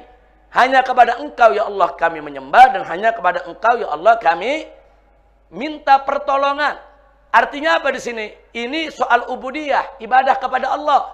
Ini yang disebut tauhidul uluhiyah. Iyyaka na'budu, hanya kepada Engkau ya Allah kami menyembah. Hanya kepada Engkau, enggak nyembah yang lain. Berarti dalam surat Al-Fatihah ada tauhidul rububiyah, ada tauhidul uluhiyah, ada tauhidul asma wa sifat. Nah, sekarang kita mempertanyakan, saudara. Satu, apa boleh orang mengakui Allah sebagai Rabbul Alamin tapi tidak menyembahnya? Boleh tidak? Enggak boleh. Saudara, enggak boleh dipisah. Kemudian yang kedua, apa boleh orang mengakui Allah sebagai Rahman dan Rahim? Dijunjung nama Allah dan sifatnya yang suci, tapi tetap mempersekutukannya. Saudara, apa boleh begitu? Enggak boleh, saudara. Jadi jelas dari nomor 1 dan 2 ini, saudara, enggak ada artinya kalau tidak diikat dengan tauhidul uluhiyah. Nah, artinya apa? Rububiyah, uluhiyah, asma dan sifat, satu kesatuan yang tidak boleh dipisah dan dipisah. Memisahkan rububiyah, uluhiyah, asma dan sifat adalah bid'atun dolalah. Jadi yang bikin bid'ah bukan kita, yang bikin bid'ah adalah Wahabi. Anda ahli bid'ah, kenapa Anda bikin taksimut tauhid? Oh, itu dari Ibn Taimiyah. Ibn Taimiyah bukan salaf, Ibn Taimiyah bukan nabi. Saudara, jangan mengada-ngada. Ini yang membuat akhirnya Wahabi menjadi berbeda daripada Ahlus Sunnah wal Jamaah. Baik, sekarang kita lihat apa sih ayat yang mereka pakai tadi yang sudah kita bacakan. Nah, di sini jangan kita korupsi. Kita baca ayatnya secara sempurna. Mari kita lihat. Wahabi korupsi dalil, ya ikhwan. Cuma dipotong itu ayat. Mari kita lihat, Allah berfirman, qala Allah Ta'ala fi kitabihil aziz, ala lillahi ad-dainul khalis, walladzina ittakhadhu min dunihi awliya'a ma na'buduhum illa liyuqarribuna ila Allahi zulfa. Innallaha yahkumu bainahum fima hum fihi yakhtalifun. Innallaha la yahdi man huwa kadzibun kaffar. Shadaqallahul azim. Dalam ayat ini tegas Allah menyatakan, ingatlah kata Allah, hanya kepunyaan Allah lah agama yang bersih, dinul khalis, maksudnya bersih dari syirik. Walladzina ittakhadhu min dunihi awliya, dan orang-orang yang mengambil pelindung selain Allah. Nah, mereka berkata, ma na'buduhum illa liyuqarribuna ilallahi zulfat. Kami tidak menyembah mereka melainkan supaya mereka mendekatkan kami kepada Allah dengan sedekat-dekatnya. Nah, sampai di situ lanjutkan. Innallaha yahkumu bainahum fima hum fihi yakhtalifun. Di mana Allah katakan sesungguhnya Allah akan memutuskan di antara mereka tentang apa yang mereka berselisih padanya. Termasuk perselisihan soal teologi ini. Saudara, akhirnya Allah menyatakan untuk mereka, innallaha la yahdi man huwa kadzibun kaffar. Sesungguhnya Allah tidak menunjuki orang-orang yang pendusta dan sangat ingkar. Jadi pernyataan orang kafir tadi Allah katakan dusta. Allah nggak katakan itu tauhid. Lah kok Wahabi bilang itu tauhid? Mereka mengakui di sini, saudara, ada Allah. Mereka nyembah berhala hanya untuk mendekatkan diri kepada Allah. Apa terus Allah puji? Mereka ada tauhid kepada Allah, mengakui Allah? Enggak. Allah sebut apa? Kadzibun kafar. Mereka ini adalah pendusta yang sangat ingkar. Nah, mestinya akhir ayat ini, saudara, udah menjelaskan bahwa apa yang mereka dikatakan di atas bukan tauhid. Apa yang mereka sebutkan di atas tertolak. Kenapa? Karena mereka pilah itu tauhid, saudara, antara rububiyah dengan uluhiyah. Mereka mengakui Allah sebagai pencipta alam semesta, tapi mereka menyembah berhala. Tauhidul rububiyahnya gugur, batal. Begitu tauhidul uluhiyahnya tidak dilaksanakan. Makanya tadi kita katakan, Aswaja melihat tauhidul rububiyah wal uluhiyah wal asma was sifat, satu kesatuan yang tidak boleh dipisahkan. Walhamdulillah. Yang berikutnya, kali ini Wahabi gagal paham soal Az-Zumar ayat 38. Ini karena nggak dibaca sempurna, saudara. Mari kita lihat di sini. Di sini Allah menyatakan faqala ta'ala wala in sa'altahum man khalaqas samawati wal arda la yaqulunna Allah. Qul afara'aytum ma tad'una min dunillahi in aradani Allahu bidurrin hal hunna kashifatu durrih aw aradani birahmatin hal hunna mumsikatu rahmatih qul hasbiyallah alaihi yatawakkalul mutawakkilun. Shadaqallahul azim. Luar biasa. Di sini sudah dijawab oleh Allah, saudara, lewat nabinya. Ketika Allah cerita wala in sa'altahum, tatkala engkau bertanya kepada mereka wahai Muhammad, man khalaqas samawati wal ard, siapa itu menciptakan langit dan bumi? La yaqulunna, niscaya pasti mereka akan mengatakan Allah. Setelah itu Allah berikan arahan kepada Nabi, qul, katakan yang Nabi. Untuk apa Nabi katakan? Untuk membantah mereka, saudara. Artinya pernyataan mereka tadi dibantah. Maksudnya dibantah bukan soal mengakui Allah saja. Artinya kau bisa beriman bukan hanya mengakui Allah sebagai pencipta alam semesta, tapi kau beriman, kau juga harus menyembahnya. Karena kau tidak menyembahnya, kau bukan ahli tauhid. Allah suruh Nabi bantah. Qul, katakan ya Muhammad kepada mereka. Afara'aitum, di sini maka terangkanlah, di sini afara'aitum tat'una min dunillah, maka terangkanlah kepadaku tentang apa yang kamu seru selain Allah. Mereka menyembah selain Allah. Jelaskan. Nabi disuruh tantang mereka, jelasin tuh. Tuh berhala-berhala yang mereka sembah daripada selain Allah. Tanyakan kepada mereka, bantah mereka ya Muhammad. Apa yang mereka bisa lakukan? In aradani Allahu bidurrin. Itu jika Allah hendak mendatangkan kemudaratan kepadaku. Hal hunna kasifatu durri.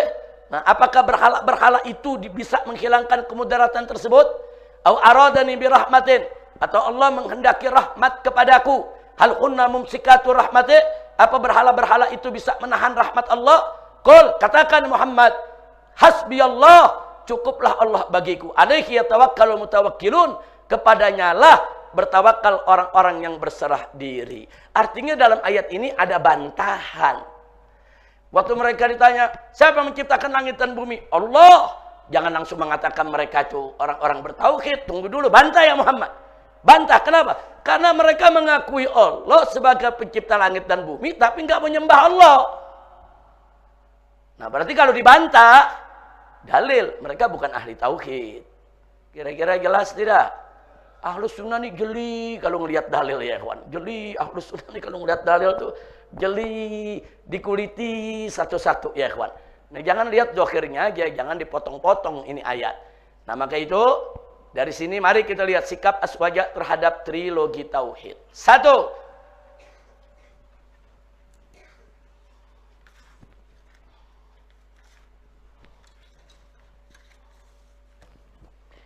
istilah trilogi tauhid tidak dikenal di zaman salaf. Taksim tauhid menjadi tiga, nggak ada di zaman salaf. Tapi baru diperkenalkan Ibn Taimiyah di abad ke-8 Hijriyah. Berarti dia bukan akidah salaf. Dua, tidak ada satupun ayat maupun hadis ataupun asar dari salaf yang menyebut orang muslim sebagai bukan ahli tauhid.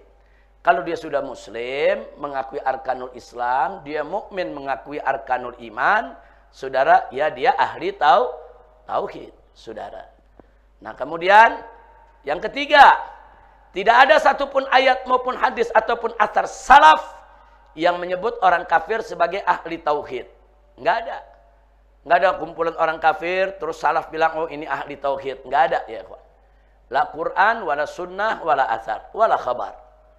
Nah, kemudian yang keempat, saudara, andai pun orang kafir mengakui adanya Allah, tetap saja tidak bisa disebut sebagai ahli tauhid selama masih tetap mempersekutukan Allah Subhanahu wa taala. Kemudian yang kelima, dalam surat Az-Zumar ayat 3, Allah Subhanahu wa taala menyebut mereka sebagai pendusta. Nah, ini ayat yang mereka jadikan dalil. Sedang ayat 38-nya dari surat Az-Zumar, Allah Subhanahu wa taala perintahkan Nabi sallallahu alaihi wasallam untuk membantah. Kalau membantah berarti enggak benar. Kalau membantah berarti tauhid mereka tidak benar. Berarti tauhid mereka tidak lurus. Karena mereka memisahkan antara tauhidul rububiyah dengan tauhidul uluhiyah. Tauhidul rububiyah ditanya siapa menciptakan langit bumi, mereka ngakui Allah. Tauhidul uluhiyah, mereka nyembah berhala. Enggak benar. Makanya Nabi suruh bantah, enggak begitu tauhid. Tauhid enggak dipilah-pilah, tauhid enggak dipisah-pisah. Inilah akidah Ahlus Sunnah wal Jamaah. Baik, saudara. Lalu ada yang bertanya, apa enggak ada jalan tengah nih supaya Wahabi sama Ahlus Sunnah ada pendekatan, ada takrib dalam soal ini, saudara? Nah, jawabnya ada. Ada. Kalau Wahabi mau mendekat ke Ahlus Sunnah dan mau jadi Ahlus Sunnah wal Jamaah, masih tetap mau cerita 3 perkara ini, ada, saudara. Bagaimana caranya? Mari kita lihat. Syarat untuk ditolerir trilogi tauhid. Ahlus Sunnah masih baik banget. Nah, masih mentolerir. Saudara, ada syarat. 1. Trilogi tauhid harus jadi satu kesatuan tauhid yang tidak terpisahkan. Karena inti tauhid hanya satu, tidak terbilang. La ilaha illallah. Titik. Jadi selama mereka bagi-bagi 3, saudara, mereka nggak bisa ditolerir. Syarat kedua, trilogi tauhid tersebut tidak dijadikan sebagai alat pengkafiran sesama muslim atau alat penyerupaan muslim dengan kafir. Selama ini masih mereka lakukan, dan selama ini mereka ajarkan turun-temurun dari pemikiran Ibn Taimiyah sampai Syekh Muhammad bin Abdul Wahab, maka trilogi tauhid mereka tidak bisa diterima. 3. Penyematan ahli tauhid hanya untuk orang beriman. Sedang kafir apapun alasannya tidak boleh disebut dengan ahli tauhid. Nah, di sini mereka harus konsekuen. Kalau ini mereka nggak terima, nggak bisa trilogi tauhid diterima oleh Ahlus Sunnah wal Jamaah. Yang 4, trilogi tauhid harus dimaknai. Nah, ini yang paling penting. Trilogi tauhid harus dimaknai sesuai akidah Asy'ari Maturidi, bukan dengan paham Wahabi yang beraroma tasbih dan tajsim. Artinya dalam tauhidul rububiyah kita, dalam soal rububiyahnya Allah, kita dengan Wahabi nggak beda. Dalam soal uluhiyah, saudara, kita harus menyembah Allah, kita dengan Wahabi tidak beda, sama.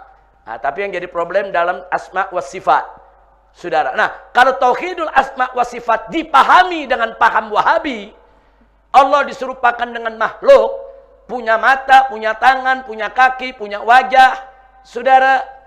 Allah lari, naik, duduk, dan seterusnya. Maka selama itu juga trilogi tauhid nggak bakal bisa diterima oleh Ahlus Sunnah wal Jamaah. Jadi pemahaman mereka tentang asma wa sifat dekatkan dulu dengan Ahlus Sunnah wal Jamaah. Nah, jadi trilogi asma wa sifat kalau dipahami dengan paham Asy'ari Maturidi ini bisa diterima, saudara. Tapi tetap nggak boleh dalam bentuk trilogi tauhid itu sebagai pemilahan. Enggak. Trilogi tauhid sebagai unsur, anasir yang ada dalam kalimat tauhid la ilaha illallah. Nah, dari sini jika syarat di atas tidak terpenuhi, maka trilogi tauhid wajib ditolak. Karena hanya dijadikan alat untuk mentauhidkan orang kafir dan mengkafirkan ahli tauhid. Bahkan, saudara, trilogi tauhid ini sudah menyimpang dari jalannya salaf. Alhamdulillahirabbil alamin. Nah, jadi saudara, itulah tentang trilogi tauhid. Nah, sekarang kita buktikan apa betul banyak Wahabi di dunia ini yang mengkafirkan atau menyesatkan Asy'ari sebagai aswaja, saudara. Mari kita lihat. Wahabi menolak Asy'ari sebagai aswaja. Terang-terangan kok mereka tolak. Bahkan di negara Saudi Arabia, Asy'ari dan Maturidi nggak boleh diajarkan di sekolah-sekolah. Itu dijadikan sebagai akidah sesat, menyesatkan. Fakta. Saya pernah mengajar di sekolah di Saudi. Saya pernah mengajar di salah satu SMA teladan yang menggunakan sistem SKS. Dan saya tahu betul kurikulumnya. Karena kebetulan salah satu mada tafsir, begitu juga mada tauhid dan mada fikih, itu saya yang pegang, saya ajarkan itu anak-anak sekolah di sana, ya ikhwan. Jadi kurikulumnya tuh kita terima, kita lihat. Memang disebut kok dalam kurikulum. Asy'ari, Maturidi bukan Ahlus Sunnah wal Jamaah. Dan nggak boleh diajarkan di sekolah-sekolah Saudi Arabia. Nah, makanya majelis-majelis ilmu di Saudi, majelis-majelis ulama, saudara, yang terang-terangan mengajarkan paham Asy'ari Maturidi ditutup. Bahkan ulamanya ada yang ditangkap. Ada ulamanya dicekal, nggak boleh keluar negeri. Nah, tentunya saya berharap semoga ke depan pemerintah Saudi, kerajaan Saudi, saudara, memang perlu kita lakukan pendekatan. Negara-negara Ahlus Sunnah wal Jamaah perlu melakukan pendekatan supaya pemerintah Saudi ini bisa lebih luas, arif dan bijak. Jadi tidak kaku, tidak jumut, saudara, tidak diskriminatif. Menopang dakwah-dakwah Wahabi, memusuhi dakwah yang lain. Ini musibah. Dan ini berbahaya bagi persatuan kesatuan umat Islam. Nah, mudah-mudahan ke depan di Saudi akan ada perubahan. Saya yakin kok akan ada perubahan. Kalau ada ulama-ulama Ahlus Sunnah yang punya pengaruh atau negara-negara Islam besar melakukan pendekatan. Kenapa saya yakin? Karena orang-orang barat melakukan pendekatan kepada pemerintah Saudi. Sekarang musik boleh, konser boleh. Ada tempat-tempat daerah-daerah orang boleh nggak pakai hijab. Saudara, fakta. Nah, kalau yang maksiat-maksiat aja di lobi bisa diizinin. Maka yang bukan maksiat hanya sekedar perbedaan pendapat di lobi nggak bisa diizinin, saudara. Nah, jadi saya melihatnya dari segi pendekatan. Perlu ada pendekatan, perlu ada yang menyampaikan kepada Malik Salman atau waliul ahadnya Muhammad bin Salman. Perlu disampaikan secara arif, bijak, ajak bicara. Jangan sampai saudara tindak diskriminasi terhadap Asy'ari dan Maturidi di Saudi akan memecah belah persatuan kesatuan umat Islam. Na'udzubillah min dzalik. Mari kita buktikan, saudara. Wahabi menolak Asy'ari sebagai aswaja. Pertama, kita lihat pernyataan Nasiruddin Albani rahimahullah dalam kitab Silsilah Al-Ahadits As-Sahihah juz 6 halaman 676. Beliau mengatakan A'da'us sunnati minal mutamadhibah wal asya'ira was sufiyah wa ghairihim. Jadi dikatakan musuh sunnah, musuh Ahlus Sunnah. Orang biasanya kalau sebut as-sunnah itu Ahlus Sunnah, ya kawan. Jadi musuhnya Ahlus Sunnah itu adalah al-mutamadhibah, mereka yang bermadhab. Wal asya'ira, dan kaum Asy'ari. Was-sufiyah, dan kaum sufi, wa ghairihim, dan selain mereka masih ada lagi. Jadi bukan kita fitnah, Albani yang mengatakan begini. Buka aja bukunya, saudara. Ini Syekh Albani terkenal, saudara, salah satu Syekh Wahabiyah yang luar biasa. Dua, Syekh Abdul Aziz bin Abdullah ibn Bas rahimahullah. Dulu beliau ini mufti di Saudi Arabia semasa hidupnya, saudara. Beliau punya buku yang dicetak Al-Fatawa Al-Muhimmah. Ada bukunya tebal. Saudara, ada. Di gazebo kita ada itu. Kitab-kitab Wahabi lengkap saya punya, ya ikhwan. Jadi kalau Wahabi di Indonesia mengatakan Habib Rizik belum punya, Habib Rizik perlu dikasih kitab Wahabi, perlu baca. Saya undang mereka ke MS. Mau cari buku Wahabi yang mana ada di sini. Saya undang semua Wahabi se-Indonesia. Mau cari kitab Wahabi yang mana aja ada di sini. Jadi nggak usahlah Bahkan mengatakan Habib Rizik kalau nggak punya kitabnya nanti kita kasih, nanti kita kirim, nanti gratis. Saya udah punya, silakan datang, silakan baca. Baik, selanjutnya Syekh Abdul Aziz Ibn Baz rahimahullah. Dulu beliau mufti, saudara. Beliau orang soleh, beliau orang baik. Rahimahullah. Beliau mengatakan, as-sawabul ladzi aqarrahu ahlul ilm. Kebenaran, saudara, yang ditetapkan oleh para ulama min ahli sunnati wal jamaah, dari kalangan ahli sunnah wal jamaah, annahu la ta'wil fi ayatis sifat wala ahadithiha. Sesungguhnya tidak boleh ada takwil dalam ayat-ayat sifat dan hadis-hadis sifat. Maksudnya ayat tentang sifat Allah dan hadis tentang sifat Allah. Wa innamal muawwiluna, sesungguhnya kelompok yang mentakwil, humul Jahmiyah, mereka adalah kaum Jahmiyah. Wal Mu'tazilah, dan kelompok Mu'tazilah. Wal Asy'ariyah fi ba'dis sifat, dan juga kaum Asy'ari dalam sebagian sifat, saudara. Amma ahlus sunnati wal jamaah, sedang ahlus sunnah wal jamaah al-ma'rufun, yang terkenal bi aqidatihim, dengan akidah mereka an-naqiyah, yang suci, bersih. Fa innahum la yu'awwilun, sesungguhnya mereka tidak mentakwil. Nah, ini kan namanya klaim sepihak. Karena kita punya dalil-dalil, ternyata ulama salaf ada yang mentakwil. Saudara, takwil itu mazhab salaf. Saudara, tafwid itu mazhab salaf, takwil itu juga mazhab salaf. Hanya saja salaf lebih banyak menggunakan tafwid, sedangkan khalaf lebih banyak menggunakan takwil. Dua-duanya adalah thariqah ahlus sunnah wal jamaah. Jadi kita lihat dalam peringatan ini, Syekh Ibn Baz mengatakan bahwa Asy'ari ini, saudara, dalam sebagian sifat, ya, dia sudah mentakwil. Artinya apa? Asy'ari bukan ahlus sunnah wal jamaah. Nah, makanya saya heran, ada kelompok Wahabi di Indonesia minta-minta dimasukkan ke kelompok Aswaja. Masukkan kita dong ke Aswaja. Loh, bagaimana kita masukin ente? Nah, ente keluarin kita dari Aswaja. Gimana? Wahabi minta supaya dimasukkan dalam kelompok Aswaja. Nah, dia sendiri ulamanya Aswaja dikeluarkan dari kelompok Ahlussunnah, saudara. Asy'ari dikeluarkan, Maturidi dikeluarkan, Sufi dikeluarkan, semua dianggap sesat.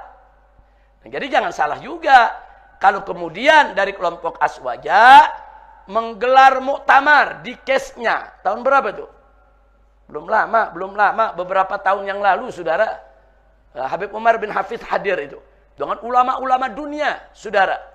Dengan pemimpin-pemimpin kesnya, gelar muktamar internasional, memutuskan bahwa Wahabi bukan ahlus sunnah. Jadi semua yang mazhab Maliki, Hanafi, Syafi'i, Asy'ari, Maturidi, Hambali ikut dalam pertemuan itu. Mereka semua sepakat, ini satu bukan ahlus sunnah, lain sendiri. Nah, jadi kalau udah tahu begitu, saudara, itu sampai ulama, sampai gelar begitu, kan berarti persoalannya sangat serius. Nah, maka itu kalau Wahabi mau dianggap sebagai ahlus sunnah, perbaiki akidah-akidahnya yang justru bertentangan dengan ahlus sunnah wal jamaah. Yang ketiga, Syekh Muhammad Shalih Al-Utsaimin, saudara. Nah, beliau ini juga ulama besar di Saudi, saudara. Nah, beliau punya fatwa-fatwanya dikumpulkan dalam kitab yang berjudul seperti tadi, Al-Fatawa Al-Muhimmah. Jadi masyaikh daripada Saudi dikumpulkan fatwanya dalam Fatawa Muhimmah. Kitabnya agak tebal. Halaman 171. Beliau mengatakan, menarik. Al-Asy'ariyah, Asy'ari itu min ahli sunnati wal jamaah. Termasuk ahlus sunnah wal jamaah. Fima wafaqu fihi ahlus sunnati wal jamaah, dalam hal-hal yang Asy'ari sepakat dengan ahlus sunnah wal jamaah, maksudnya sepakat dengan mereka. Tapi wahum mukhalifuna li ahlus sunnati wal jamaah, tapi Asy'ari ini berselisih dengan ahlus sunnah wal jamaah fi babis sifat, di dalam urusan sifat. Li'annahum, sesungguhnya bahwa Asy'ari itu la yusbituna min sifatillah illa sab'a sifat, tidaklah menetapkan sifat bagi Allah hanya kecuali 7 sifat. Ini enggak betul. Masa Asy'ari cuma 7 sifat dia membicarakan 7 sifat, saudara. Nah, jadi tuduhan-tuduhan semacam ini keluar dari masyaikh daripada Wahabiyin, saudara. Dan mereka katakan, iya Ahlus Sunnah, Asy'ari itu Ahlus Sunnah dalam hal-hal yang kita sepakat. Tapi yang nggak sepakat dengan mereka, kita dianggap bukan Ahlus Sunnah. Jadi pendapat mereka yang disebut Ahlus Sunnah. Pendapat kita, Asy'ariyin, bukan Ahlus Sunnah. Nah, jadi artinya saya sudah buktikan ulama-ulama Wahabi, saudara, baik itu di dunia Arab, saudara, maupun lainnya, dia menolak Asy'ari itu termasuk Ahlus Sunnah. Di Indonesia enggak kalah hebat, saudara. Nah, mari kita lihat di Indonesia, saudara. Ada orang bernama Yazid Jawas. Dia mengarang buku judulnya Mulia dengan Manhaj Salaf. Buka bab 13 halaman 519 dan 521. Saya kabarkan lagi kepada kawan-kawan Wahabi, saya udah punya ini buku, nggak usah dikirimin. Saya udah punya ini buku, nggak usah dikirimin lagi. Kalau saya nggak punya, saya nggak bisa nih menukilkan di sini. Saya menukilkan karena saya punya, saya baca, saya telaah, saya lihat, saya nilai. Nah, jadi jangan terus menghina seolah-olah saya belum baca kitabnya, saya nggak tahu kitabnya, udah ngomong. Enggak. Kalau Anda mau datang, mau ke Petamburan boleh, mau ke MS boleh. Ini ada di ruangannya Habib Hanif nih, ruang depan ini kitab nih. Saudara, lengkap kita punya. Nah, apa dikatakan oleh orang yang bernama Yazid Jawas ini? Terang-terangan, Asy'ari adalah firqah sesat dan menyesatkan. Terbit dalam bahasa Indonesia, diterbitkan di Indonesia, disebarkan di Indonesia. Ini penghinaan ya, kawan. Indonesia mayoritas Asy'ari, saudara. Nah, tapi belum ada satupun memang yang mempermasalahkan buku ini, yang menuntut, yang melaporkan. Karena Majelis Ulama Indonesia kita kurang peka terhadap hal-hal yang seperti ini, saudara. Nah, padahal ini buku sudah menyebar kemana-mana dan berbahaya. Ya, karena sudah memvonis Asy'ari yang merupakan mayoritas mazhab bangsa Indonesia disebut firqah sesat dan menyesatkan. Baik, yang kedua, orang yang bernama Abdul Hakim Abdad, saudara. Dia mengarang buku dengan judul Risalah Bid'ah. Judulnya Risalah Bid'ah. Buka bab 19 halaman 295. Ini saya punya juga nih. Wahabi yang ngedengerin tahu, ini saya punya juga nih buku, bukan saya nggak punya. Semua kitab yang saya sebutkan di sini, mau yang bahasa Arab, mau yang bahasa Indonesia, kita punya. Ada di perpustakaan Markas Syariat. Alhamdulillah, perpustakaan Markas Syariat ada 100.000 lebih kitab ya ikhwan. Yang kecil, yang gede, yang risalah, yang kutub, yang kutip. Alhamdulillah, Allah berikan berkah kepada pesantren kita. Amin. Baik, alhamdulillahi rabbil alamin. Nah, di sini dia katakan apa? Asy'ari adalah firqah bid'ah. Termasuk al-firaqul mubtadi'ah. Baik, ini dua-duanya orang petinggi-petinggi Wahabi yang ada di Indonesia, saudara. Baik, yang ketiga. Yang ketiga, ada orang bernama Hartono Ahmad Jais. Dulu bagus sekali dia. Dia bagus sekali waktu perang lawan Ahmadiyah. Betul-betul aktif. Datang ke rumah saya, sama-sama kita lawan Ahmadiyah, saudara. Tapi memang, dia punya buku, judulnya Bila Kiai Dipertuhankan. Bagus. Sebagian isinya dia mengkritik kalau kiai-kiai dikultuskan. Kita dukung. Bagus. Emang nggak boleh Habib ataupun kiai dikultuskan. Hanya ada bagian yang jadi masalah. Dia mengatakan, Asy'ari bukan Ahlus Sunnah yang dibawa imam yang 4. Terang-terangan dikatakan di sini. Ini kan juga serangan terhadap Asy'ari. Saya sesalkan. Beliau orang baik, kawan saya, saudara. Kita pernah berjuang bareng melawan kelompok aliran sesat Ahmadiyah, saudara. Tapi saya tidak bisa pungkiri bahwa dalam bukunya pun ada menyerang Asy'ari. Padahal Asy'ari mazhab akidah mayoritas umat Islam Indonesia. Bahkan mazhab mayoritas umat Islam sedunia. Bukan hanya di Indonesia. 80% lagi 80% lebih umat Islam sedunia itu ikut Asy'ari dan Maturidi. Baik, yang keempat. Saudara, ada orang lagi yang bernama Mahrus Ali. Ini mantan pengurus NU. Mantan pengurus cabang NU. Tapi setelah dia keluar dari NU, dia serang NU habis-habisan. Jadi amaliyah NU, saudara, habis-habisan. Beliau ngarang lebih dari 10 buku. Semuanya saya punya. Lebih dari 10 buku dia karang. 10-10-nya itu saudara nyerang amaliyah NU yang dikategorikan bid'ah, khurafat, saudara. Kita baca semuanya dan kita punya. Nah, apa yang kita mau taruh di sini? Dalam buku-bukunya ini beliau menghantam habis amaliyah kaum Asy'ariyah dari kalangan NU. Nah, kenapa saya sebutkan Asy'ariyah? Karena memang dalam kitabnya terang-terangan seperti tawassul, tabarruk, itu bukan produk NU. Itu produk daripada Asy'ariyah, saudara. Ulama-ulama Asy'ariyah yang mengajarkan kita bagaimana tawassul, bagaimana tabarruk, dan lain sebagainya. Diserang habis-habisan. Saudara, ini juga merupakan penyerangan kepada Asy'ari secara tidak langsung. Walaupun yang diserang adalah Nahdlatul Ulama. Tapi yang diserang bukan NU-nya, bukan organisasinya, tapi akidah Asy'ariyahnya yang ada di NU. Nah, ini berbahaya. Ada, ini buku juga ada di pesantren kita ya ikhwan. Lengkap. Baik, sekarang yang kelima. Ada orang lagi bernama Firanda Andirja, saudara. Ini Firanda Andirja, saudara. Kemudian ada lagi Khalid Basalama. Ada lagi Rafiq Bawazir. Ada lagi di sini Riyad Bajri, saudara. Nah, ini melalui rekaman video di YouTube. Jadi nanti tinggal ditulis saja nama orangnya, tulis nama temanya, ada keluar di YouTube langsung, saudara. Untuk Firanda terang-terangan menghantam habis tokoh Asy'ari, saudara, khususnya Sayyid Muhammad bin Alwi Al-Maliki. Kita punya guru. Jadi saya punya guru Abu Ya Sayyid Muhammad bin Alwi Al-Maliki dihantam habis oleh Firanda, tidak punya akhlak. Dan ini sudah saya jawab. Kalau kita buka YouTube ada jawabannya tentang serangan dia. Ternyata dia menyerang tanpa baca buku. Dia nyerang kitab mafahim, ditanya, baca gak buku mafahim? Gak baca. Cuman konon katanya. Nah, ini bukan ilmuwan kalau konon katanya. Nah, kalau kau tidak suka dengan seseorang dan menganggap dalam karangannya ada masalah, baca walaupun kita tidak suka. Saya semua ini, saudara, ini buku-buku karangan Yazid Jawal, Abdul Hakim Abdal, Artono, Jais, saya tidak suka, saudara. Tapi karena saya mau tahu, apa betul dia mengatakan begitu? Apa betul dia menyerang Asy'ari? Apa betul dia mengkafirkan Asy'ari? Ya saya mesti baca. Jangan cuma dengar konon katanya. Habib Rizik katanya buku ini begini, katanya buku ini begini. Nggak boleh. Kalau cuma katanya jangan menilai. Cari kitabnya, baca, buktikan. Di halaman mana dia bicara begitu? Oh iya, benar. Ternyata dia menyerang Asy'ari.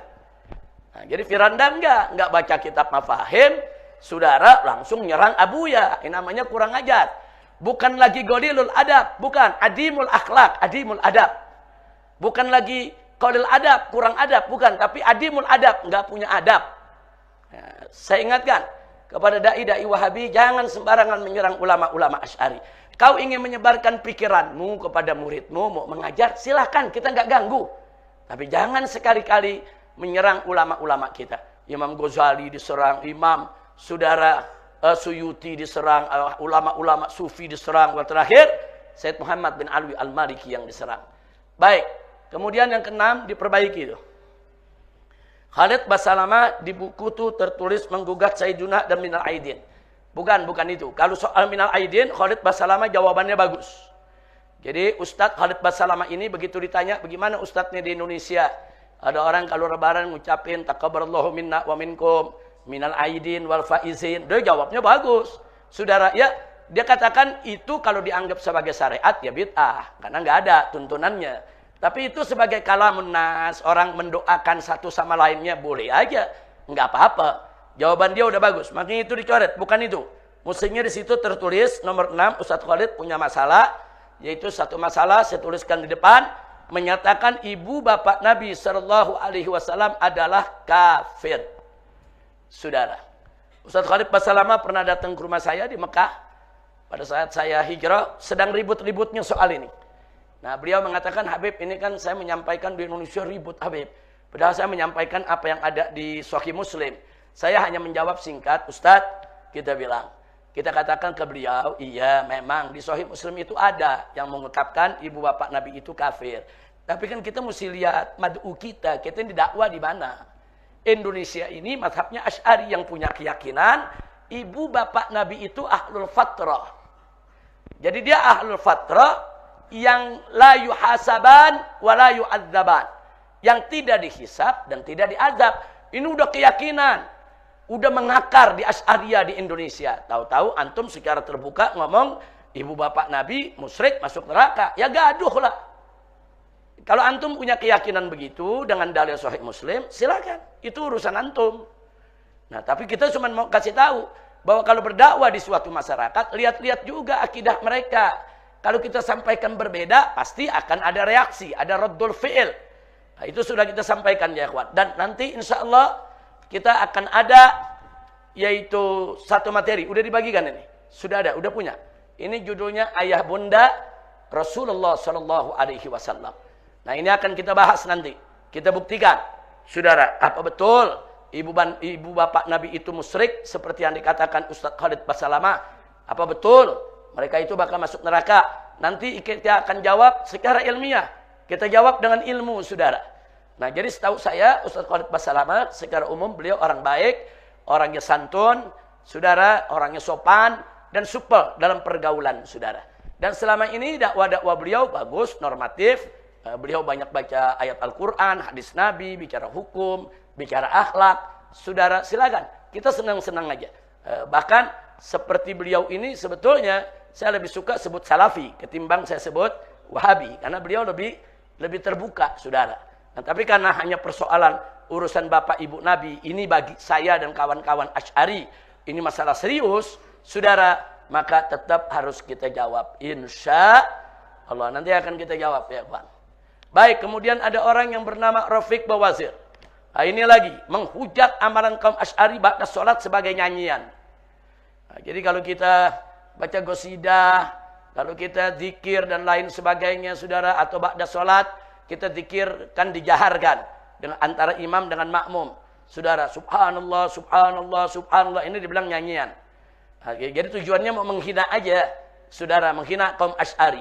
Ini enggak betul, ini enggak punya akhlak. Kemudian Riyad Bajri, oh ini lebih gawat lagi nih, saudara. Nah, ini lebih gawat lagi. Apa dikatakan? Demo siapapun sesat. Orang kalau demo itu sesat dan halal darahnya. Serta dikatakan hajar siapapun memusuhi Wahabi. Ini menarik. Dia bicara begini ketika ada 212. Aksi 212 di Monas, dia katakan itu demo itu bukan syariat. Itu demo sesat menyesatkan. Halal itu darah mereka ditumpahkan. Nah, ini jadi ini Wahabi begini nih, yang gawat nih. Ini Wahabi takfiri.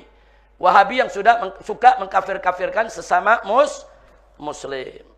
Nah, jadi kalau kita sudah tahu begitu ya, ikhwan, maka mudah-mudahan ini menjadi informasi buat kita supaya kita lebih waspada.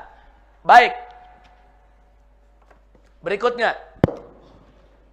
Masih belum selesai ini soal Wahabi, belum selesai. Trilogi masih ada beberapa, tiga slide lagi. Baik, kita masuk. 3 slide lagi. Ini yang tadi saya sebutkan. Muktamar Aswaja di CES-nya tanggal 25 Agustus tahun 2016. Menerangkan tentang madzhab Ahlus Sunnah wal Jamaah.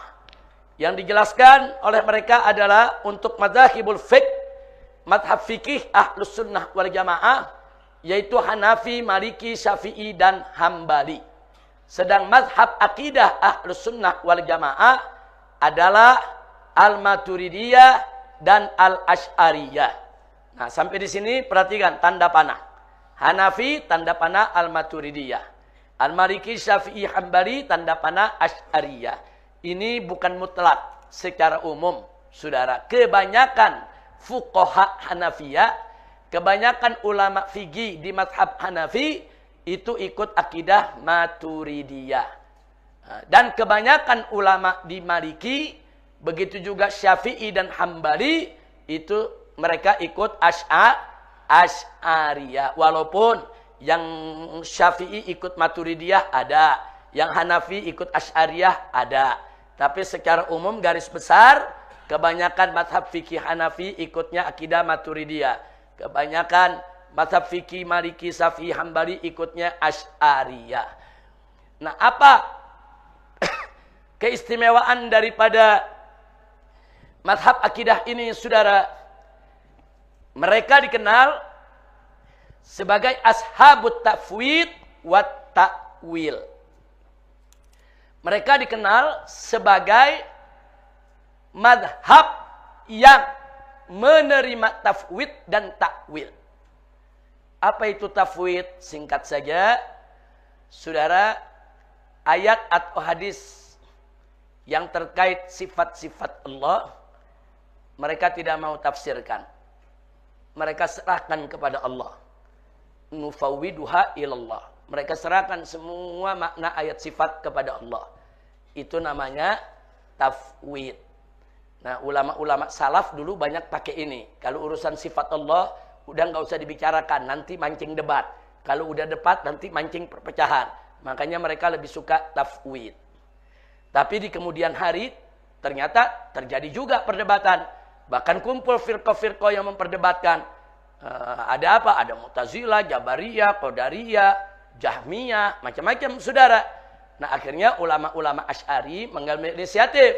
Kalau begitu, ayat-ayat sifat tadi supaya tidak disalahpahami oleh orang awam, harus ditakwilkan. Yang bagaimana yang ditakwilkan? Kalau ada satu ayat bicara sifat Allah, kalau diartikan, saudara, secara badahi, saudara, yang terlintas di benak orang, itu anggota tubuh makhluk.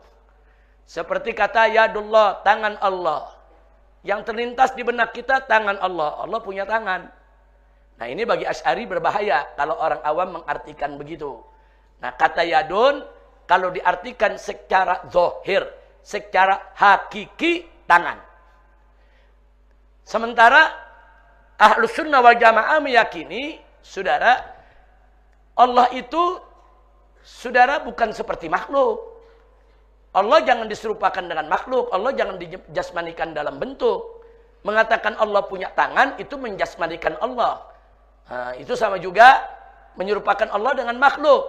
Nah, maka itu ayat-ayat sifat mana saja yang arti zahirnya sudah bertentangan dengan kesucian Allah, harus ditakwil. Maka disebut, saudara, ayat tadi, lafaz tadi sebagai lafaz majazi. Kalau orang Indonesia bilang kata kiasan. Jadi yad di situ maksudnya bukan tangan, tapi yad di situ kekuasaan atau kekuatan. Yadullah, kekuasaan Allah. Yadullah, kekuatan Allah. Karena dalam bahasa Indonesia pun, tangan kadang-kadang artinya kekuasaan. Urusan ini ada di tangan presiden. Urusan ini ada di tangan menteri. Urusan ini ada di tangan Pak Lurah, saudara. Jadi katakan urusan itu ada di tangan. Maksudnya ada di mana? Kekuasaan. Memang kata tangan bukan hanya dalam bahasa Arab. Dalam bahasa selain Arab pun kadang-kadang digunakan untuk arti fisik tangan. Kadang-kadang digunakan untuk arti kekuatan atau kekuasaan. Nah, kata yadullah, saudara, ditakwilkan oleh Ahlus Sunnah dengan kekuatan atau kekuasaan Allah. Untuk apa? Tanzihan lillah. Untuk mensucikan Allah. Jangan sampai disifatkan dengan sifat yang tidak layak. Itu disebut takwil. Tapi takwil nggak boleh sembarangan. Ada kaidahnya. Harus betul-betul sesuai dengan bahasa Arabnya. Apa betul kata yad dalam bahasa Arab bisa diartikan kekuatan atau kekuasaan? Kalau nggak betul, nggak boleh ditakwil dengan kata itu, saudara. Nah, jadi takwil ada syarat-syaratnya. Nah, inilah Ahlus Sunnah wal Jamaah. Nah, sementara Al-Wahabiyah, saudara, yang menyebut dirinya tadi sudah kita jelaskan, kadang-kadang disebut Ahlul Hadis, kadang-kadang disebut Al-Athariyah, kadang-kadang disebut As-Salafi, saudara. Mereka adalah Ashabul Itsbat. Maksudnya itsbat apa? Itsbat sifatillah. Mereka kalau di dalam Quran atau hadis ada kata tangan Allah, ya Allah punya tangan. Kalau tangan Allah ya diartikan tangan, wajah Allah ya diartikan wajah Allah. Jadi mereka mengartikan secara zahir. Semua Wahabi mengartikan secara zahir, saudara. Nah, ini bagi Ahlus Sunnah bisa mengarah kepada tasbih dan tajassim. Walaupun Wahabi mengatakan kami bukan mujassim, kami bukan musyabbih, justru kami melawan musyabbih dan mujassim. Tapi keyakinan mereka Allah punya tangan, punya kaki, punya wajah dan seterusnya, yu'addi, itu bisa mengantarkan kepada sikap tasbih dan tajsim. Oleh karenanya Wahabiyah tidak dimasukkan dalam kelompok Ahlus Sunnah wal Jamaah. Nah, untuk mengetahui lebih jelas lagi tentang tafwid, mari kita lihat takwil, saudara. Mari kita lihat tafwid. Nah, di sini ada yang perlu diperbaiki. Perhatikan di depan. Menyerahkan makna dan hakikat. Nah, itu di sini ditulis, saudara, hakikat. Sudah betul hakikat. Ya. Menyerahkan makna dan hakikat sifat Allah Subhanahu wa taala kepada Allah, saudara, dengan tujuan tanzih, yaitu mensucikan Allah dari sifat yang tidak layak. Itu tafwid. Itu akidahnya, konsepnya Ahlus Sunnah. Yang kedua, takwil, yaitu menafsirkan sifat Allah dengan makna majazi sesuai aturan bahasa Arab. Manakala makna hakiki mustahil digunakan, dengan tetap menyerahkan hakikatnya kepada Allah Subhanahu wa taala dengan tujuan tanzih. Ini juga konsep Ahlus Sunnah. Yang ketiga, isbat. Nah, isbat itu menafsirkan sifat Allah dengan makna zahir dan tetap menyerahkan hakikatnya kepada Allah Subhanahu wa taala dengan tujuan tanzih. Ini yang Wahabi punya konsepnya. Dia tetap merasa bagian daripada munazzih. Nah, munazzih lillahi subhanahu wa taala. Nah, kemudian yang keempat, kita pisah. Kalau di buku disatukan, kita pisah di sini. Tasbih. Yang keempat, tasbih. Menafsirkan sifat Allah Subhanahu wa ta'ala dengan makna hakiki. Sehingga menyerupakannya dengan makhluk. Nah, kemudian yang kelima, tajsim. Yaitu menafsirkan sifat Allah dengan makna hakiki. Sehingga menjasmanikannya dalam bentuk. Nah, dari sini Aswaja mengambil thariqah tafwid dan takwil.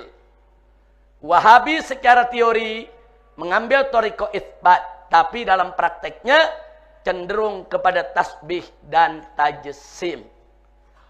Nah, itu sebetulnya sudah kita buktikan pada Ramadan yang lalu. Ramadan yang lalu ada tafsir sifat yang Ibn Taimiyah khutbah di atas mimbar.